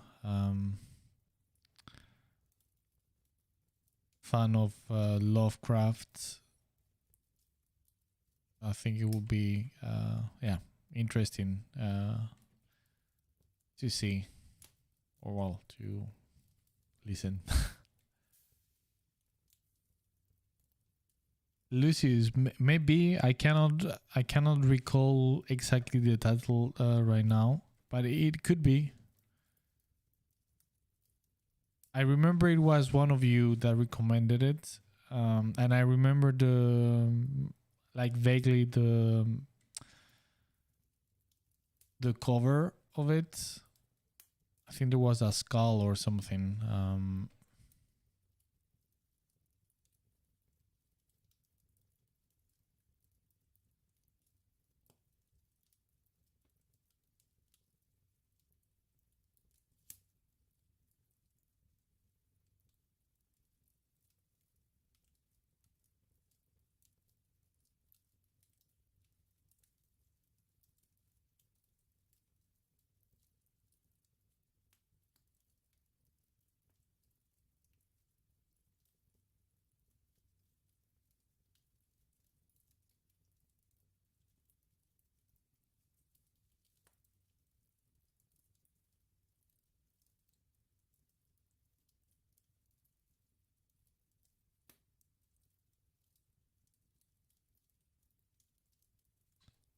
I'm not convinced about all these fiery stuff.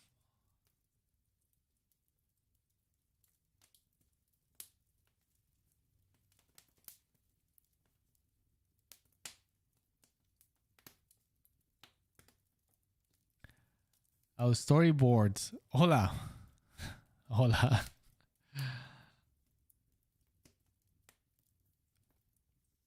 Bienvenido al stream. Welcome to the stream. Don't know if you speak Spanish or English. We normally speak in English here, just in case, because most of people here, they don't understand Spanish.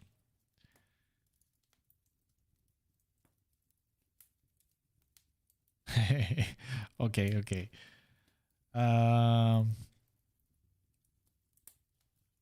Okay, fantastic. Yeah, I mean, I would love to be speaking in Spanish, obviously, but yeah, it's just to have a common language, and obviously the easy one is English. So yeah. But yeah, doing all right. Oh my goodness, I should have stopped the stream already. We're 8 minutes past. 8 minutes past, because yeah, I'm very tired. But it's been pretty good. Been working on this illustration that we started some weeks ago. And yeah, I've been talking a lot about 40k Warhammer 40k video games, since there's been a lot of things going on this week with Necromunda Hardgun, the Dark Tide video game announcement. Yeah, lots of and also the Chaos Gate as well. a lot of good stuff. And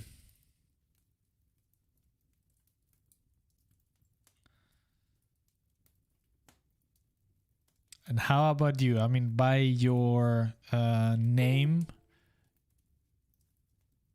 I would guess that you have something to do with storyboards. I'm such a Sherlock Holmes. Is that right?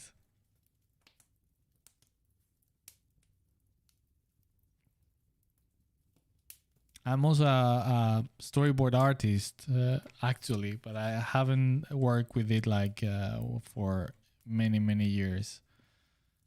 Since I've been slowly drifting with concept art. But yeah.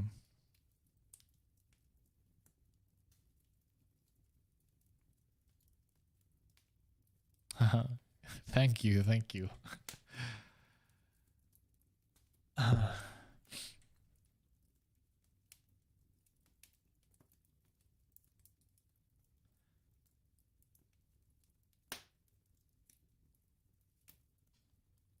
Of course. Storyboards. I didn't know you do storyboards. I have always admired your work, man. Thank you, man. I appreciate it. But yeah. I mean, but of course you wouldn't know because I haven't. I have never published anything online about it. You see, I don't know, Tadeo, if you are around still, but you see,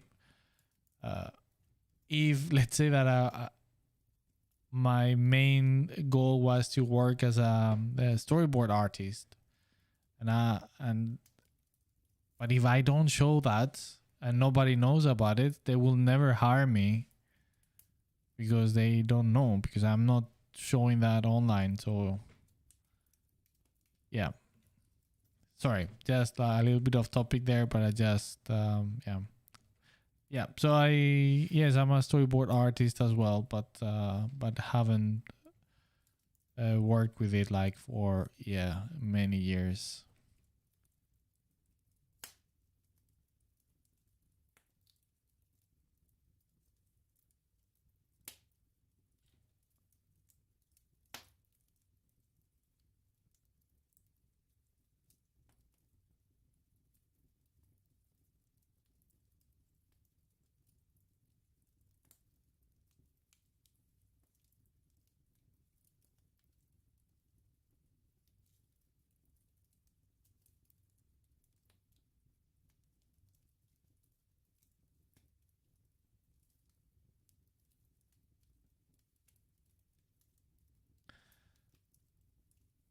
Storyboards. I'm an audiovisual film director. Nice.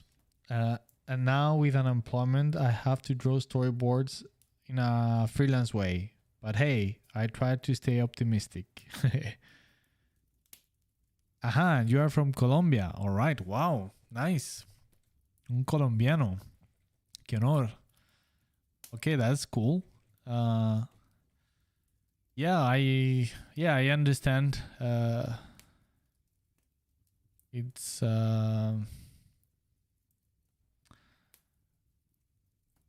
especially as a director, chances are it's a little bit more difficult, I guess. But is it for something specific? For advertisements, or is for films, or what type of work you normally used to work with? And hey, I mean, storyboarding is awesome work. I like it a lot. Nice.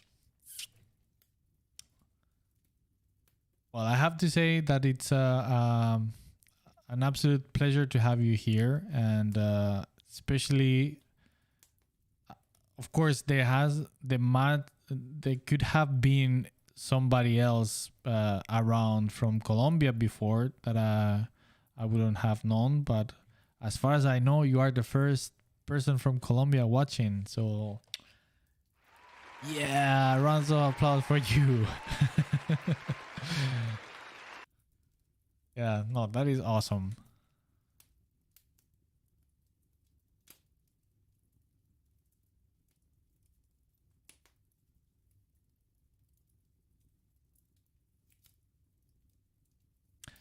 I've been traveling around the world quite a lot, but one place I've never been is in Central and South America, and I'm dying to go there. I mean, my dream would be to take a 1 year sabbatical and just travel through how do you say from the very top in Canada and just or the other way around and just go to the Cape of Horn, I think it's called in English, El Cabo de Hornos. But of course, yeah, just like a year just traveling around the whole American continent. That would be fantastic. I've been in North America before, just on the US, but nowhere else. And once again, I would love to travel around everywhere else around there. And now, especially now that I'm doing so much research for my personal projects about space pirates, but I'm reading a lot of history regarding the during the 16, 17 and 18th century around the Americas.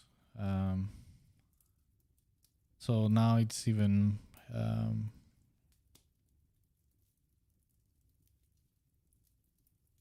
even more interested than I was before.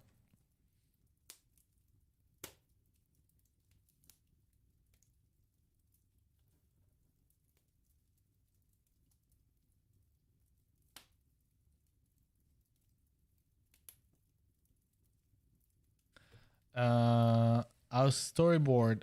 Do you think that traveling has given you the ability to appropriate visual loads to draw? Yes. Yeah, totally. I think maybe, yeah, I don't know to what degree, but what I can definitely say is that to me, one of the major source of inspiration is traveling.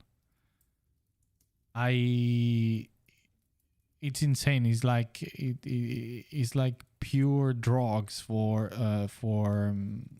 ideas and inspiration. Traveling always, it's insane.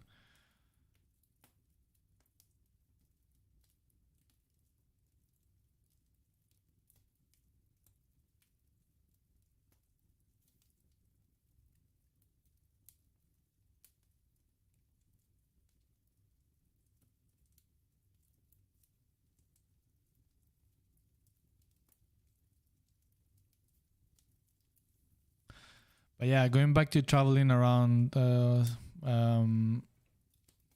American continent, and this is something that I've realized for many years now, but I find it quite fascinating and interesting. Being a Spaniard myself, and of course, we have so much history, right? In relation with the American continent, right? Centuries. And the truth of them, and I myself, I'm a history nerd. I love history. I'm reading and learning all the time things. I mean, it's one of my passions, history. And the truth is that you barely study anything of it in the on the school in Spain about any of the the times of the Americas when they were part of the empire, so they were colonies, and you barely learn anything about it. So I've been absolute ignorant of history of the Americas for a very, very long time, until recent years that I started to make research for my projects. And of course, in a very specific time period, and very focused on piracy and the Caribbean, but not exclusively, because the pirates also went to the Pacific and went down all the coasts, especially during the time of the Buccaneers. But yeah, so it's just, I don't know, just thinking loudly now.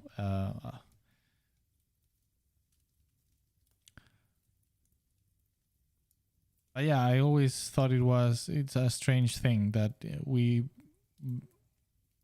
barely teach anything about it on history books on school.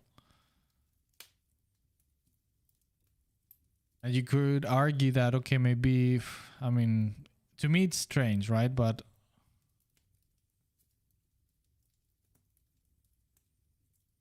let's say, for example, Cuba, for instance, that was part of Spain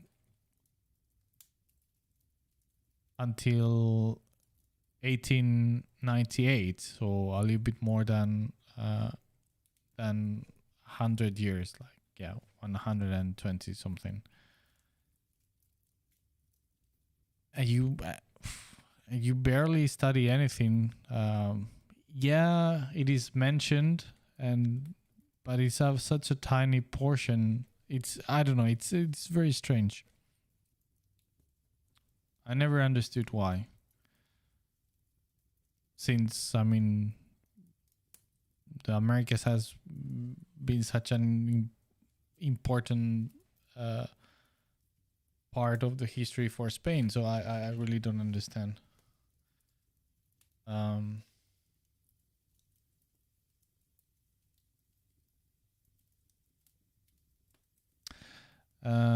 Storyboard, I found your work years ago because of your illustration by The Division. All right. Nice. That's the key, la clave para mejorar el trasfondo de los personajes. Es eso, entender la historia. Understand the story. Thanks, man. Yeah, but making research is so vital, especially for world building. It is a must.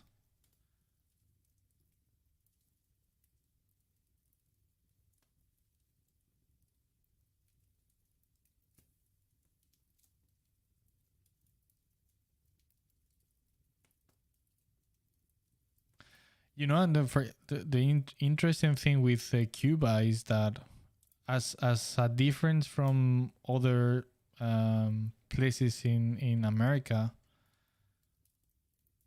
other territories, they were I don't know what's the name in English, virreinato. So it was like a parallel kingdom to the Kingdom of Spain.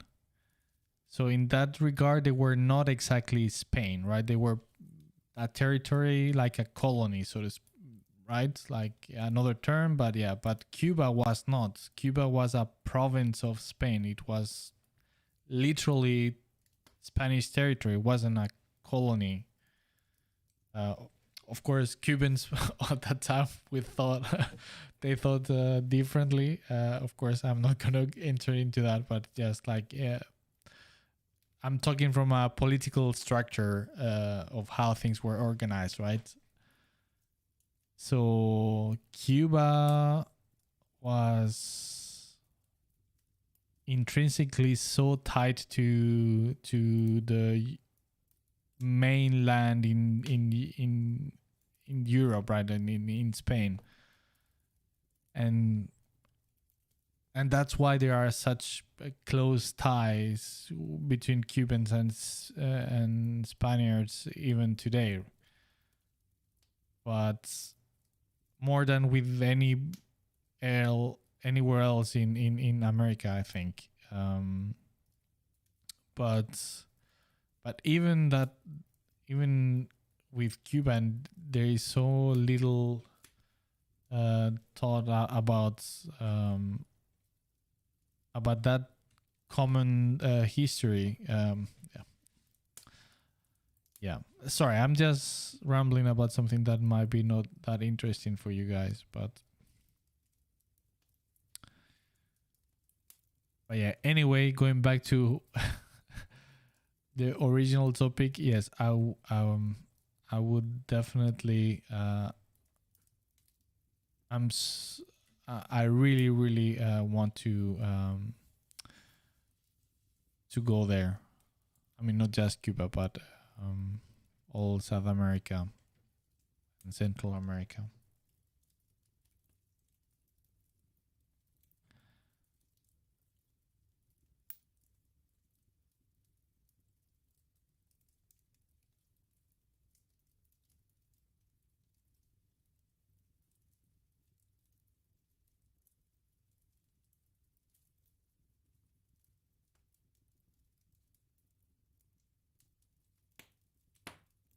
And for instance, I mean, talking about piracy, like I would kill to go to Cartagena de Indias.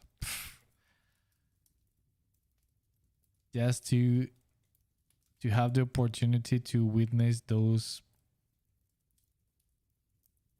I don't know, humongous fortresses. Oh my god, yeah.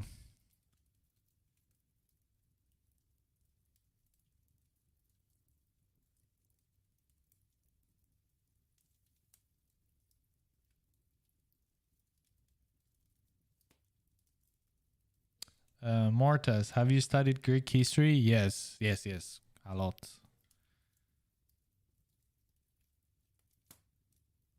Oh wow, you are from Cartagena. Nice. Wow, what a coincidence. Yeah, I traveled quite a lot. I love it, and my girlfriend, she's also like a travel junkie. One could say so.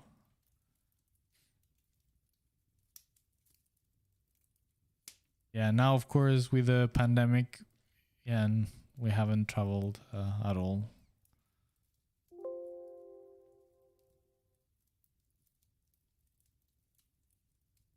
For some time now, but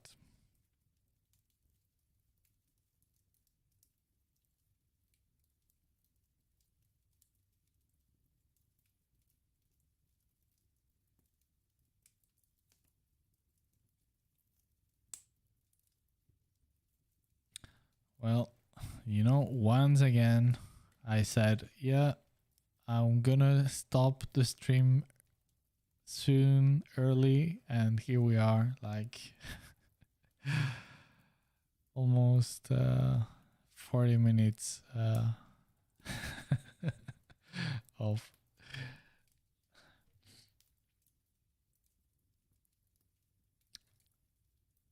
Rael. Hello, welcome to the stream. Hey Miguel, your works are fantastic. When I can, I'm following you here in Brazil. Oh wow, somebody else from America. Nice. I have a question about the time to make your art. On an average, how long do you make a complete character, a complete illustration? Do you think it is interesting for the professional to have a certain agility to be able to create a number of jobs per month, for example?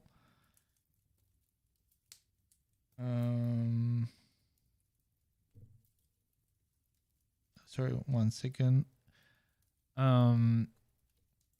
So that he can maintain himself financially well if he is a freelancer, or if he's hired by the company so that he can deliver a number of jobs enough. I ask this because I feel I take too long to do something that has a reasonable quality. Okay, Rael. I would say that it's difficult to say. Of course, you need to. If it takes an insane amount of work to do one single piece, and to a level that is not reasonable, then of course it's good to have certain speed when producing, right? So it's how long it take for me to make a piece. It really depends on what type of what I'm doing specifically. What type of character do I know a lot about it? Do I have a lot of information about it? Is very straightforward, or there's a lot of exploration needed, previous exploration work to be done before. So it depends a lot. Is it a complicated illustration or concept, or is very simple and very straightforward? So I don't need to think too much and just paint. So it's very difficult to say. At the same time, I would say, without knowing any specifics, but yes, of course, being fast is a good thing, obviously, because you can work more, and so that means more money and less stress, because you don't stress with the deadlines. But I wouldn't stress too much either about being fast, because the most important thing is to do is that the quality is good. So if you feel that it takes too long, then continue working on whatever that you do, and trying to put certain limits, that okay, I and be very rigorous with those limits, like put deadlines, that okay, so I know that until this moment I cannot touch it anymore, regardless of how it is. So that way it would force you to train a little bit and to speed things, and to learn as well to how do you say in English, to be fine with whatever you have at that moment. So not trying to aim all the time for perfection and being all the time tweaking, because it's never perfect, and at the end it takes a very long time when you could have left it like many hours before. So yes, speed is a good thing, but at the same time that means that the quality is going to suffer, then it's better just to take a little bit longer. The thing is that what you're asking is such a wide topic that there's so many angles to it, because another thing that also works is like, okay, normally if you get like an illustration or some concept work, whatever, you will have to negotiate also the deadlines, and you need to state how long time is going to take you as well. So it's not always, or shouldn't be always, one-sided in terms of what the client need, but also the deadlines need to adapt a little bit to your workflow and how you work. So of course they are always gonna want everything for yesterday. But sometimes that is not possible, and if it takes certain amount of time for you to do this, it needs to be acknowledged and accepted. Of course, within reasonable times. So again, since I don't know of how long are we talking about, it's difficult to say. But yeah. In terms of, for example, an illustration like this, just to give us something more concrete instead of talking so abstract, an illustration like this, I would say, within the context of I am not doing this for anybody, it's just for myself, so it is easier because I don't have to go through any feedback sessions and change things. I would say that more or less it will take me 3 days. 3 days of work, more or less. Around there. Maybe less, maybe more, but around that. 3 days of work. Within this context, once again, that is for myself, and it's so things are easier because I don't have to. There's nobody need to give me feedback, and I don't need to change things, so it's easier. If it's for a client, then I would add 2 more days to the whole process because of all the feedback rounds and things like that. Yeah, more or less. I hope that makes sense. I know I've been just mumbling and a lot, so you have to excuse me. I'm pretty tired now.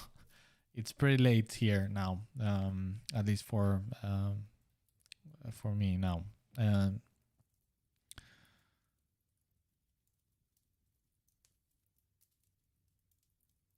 So yeah, I mean, and this thing with the speed is like so in vogue now with in the nowadays that everything needs to be so fast and everything, but I tend to argue against speed. It's like, once again, things within a reasonable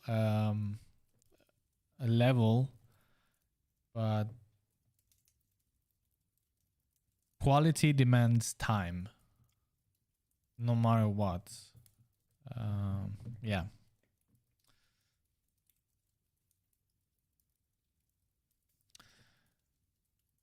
Our storyboard.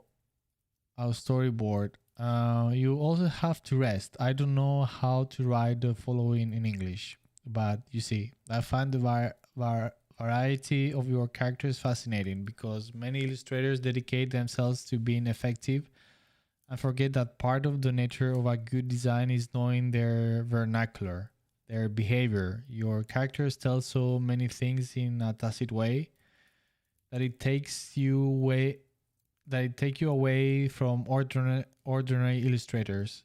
That is why I always say that you are a machine.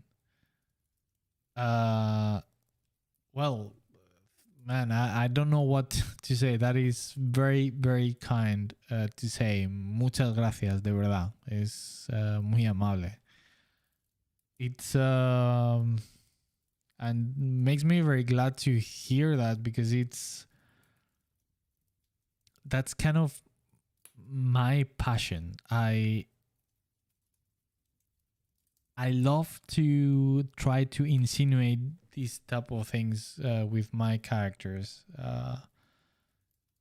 like in a very subtle way sometimes. So I'm happy that kind of shows somehow. I don't know to what level, but yeah, thanks. It means a lot, really. Thank you. And by the way, the The English was fantastic. Was very good.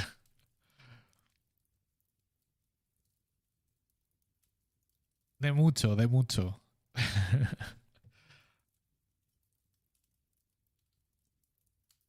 Yeah, it's always, yeah, what can I say? I mean, it means a lot hearing things like that.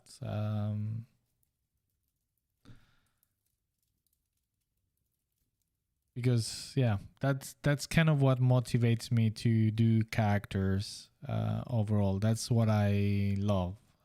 And that's how I understand characters in the wider picture. Is not just about the visual design and looking just cool, but it's about getting something else from them. Like something that I like to say or compare character design is like, it's like some kind of similar to seduction, right? It's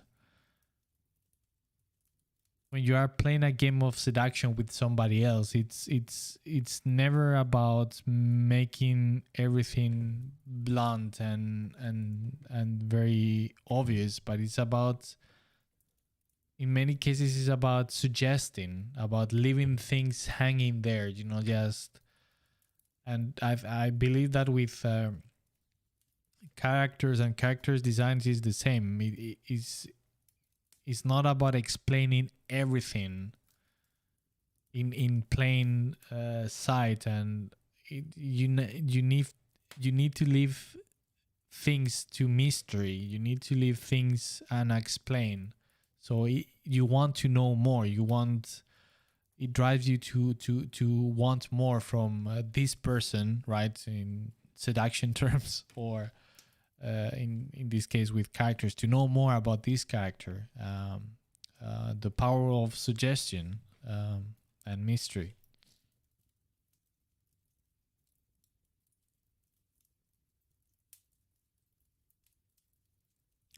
Aha! Use the translator. All right, you cheeky boy. Well, fantastic. That's what they exist for, that. So that's perfect. Cantabrian, it is why you are Chaplain Miguel. Yeah, right. All right, guys. I think it's time for me to go to bed. I'm sad in one way because I'm really enjoying talking with you guys. But I'm very tired and I need to get up very early tomorrow to finish my fucking renovation so I can move to my office. So yeah, like always, truly a pleasure. Very nice to meet you, our storyboard. A pleasure to have you here. And hopefully you can join other times and join this lovely community and crew. Cantabrian, Mortar Champion Lucius, thanks. Juan Toledano, of course, good night. Thanks for today. Have a nice and fantastic end of the weekend and lovely week, and see you next week, Saturday, same time. And hopefully next time we can have a long stream. I don't know if I will be working with this illustration or but by that time I might have finished with it.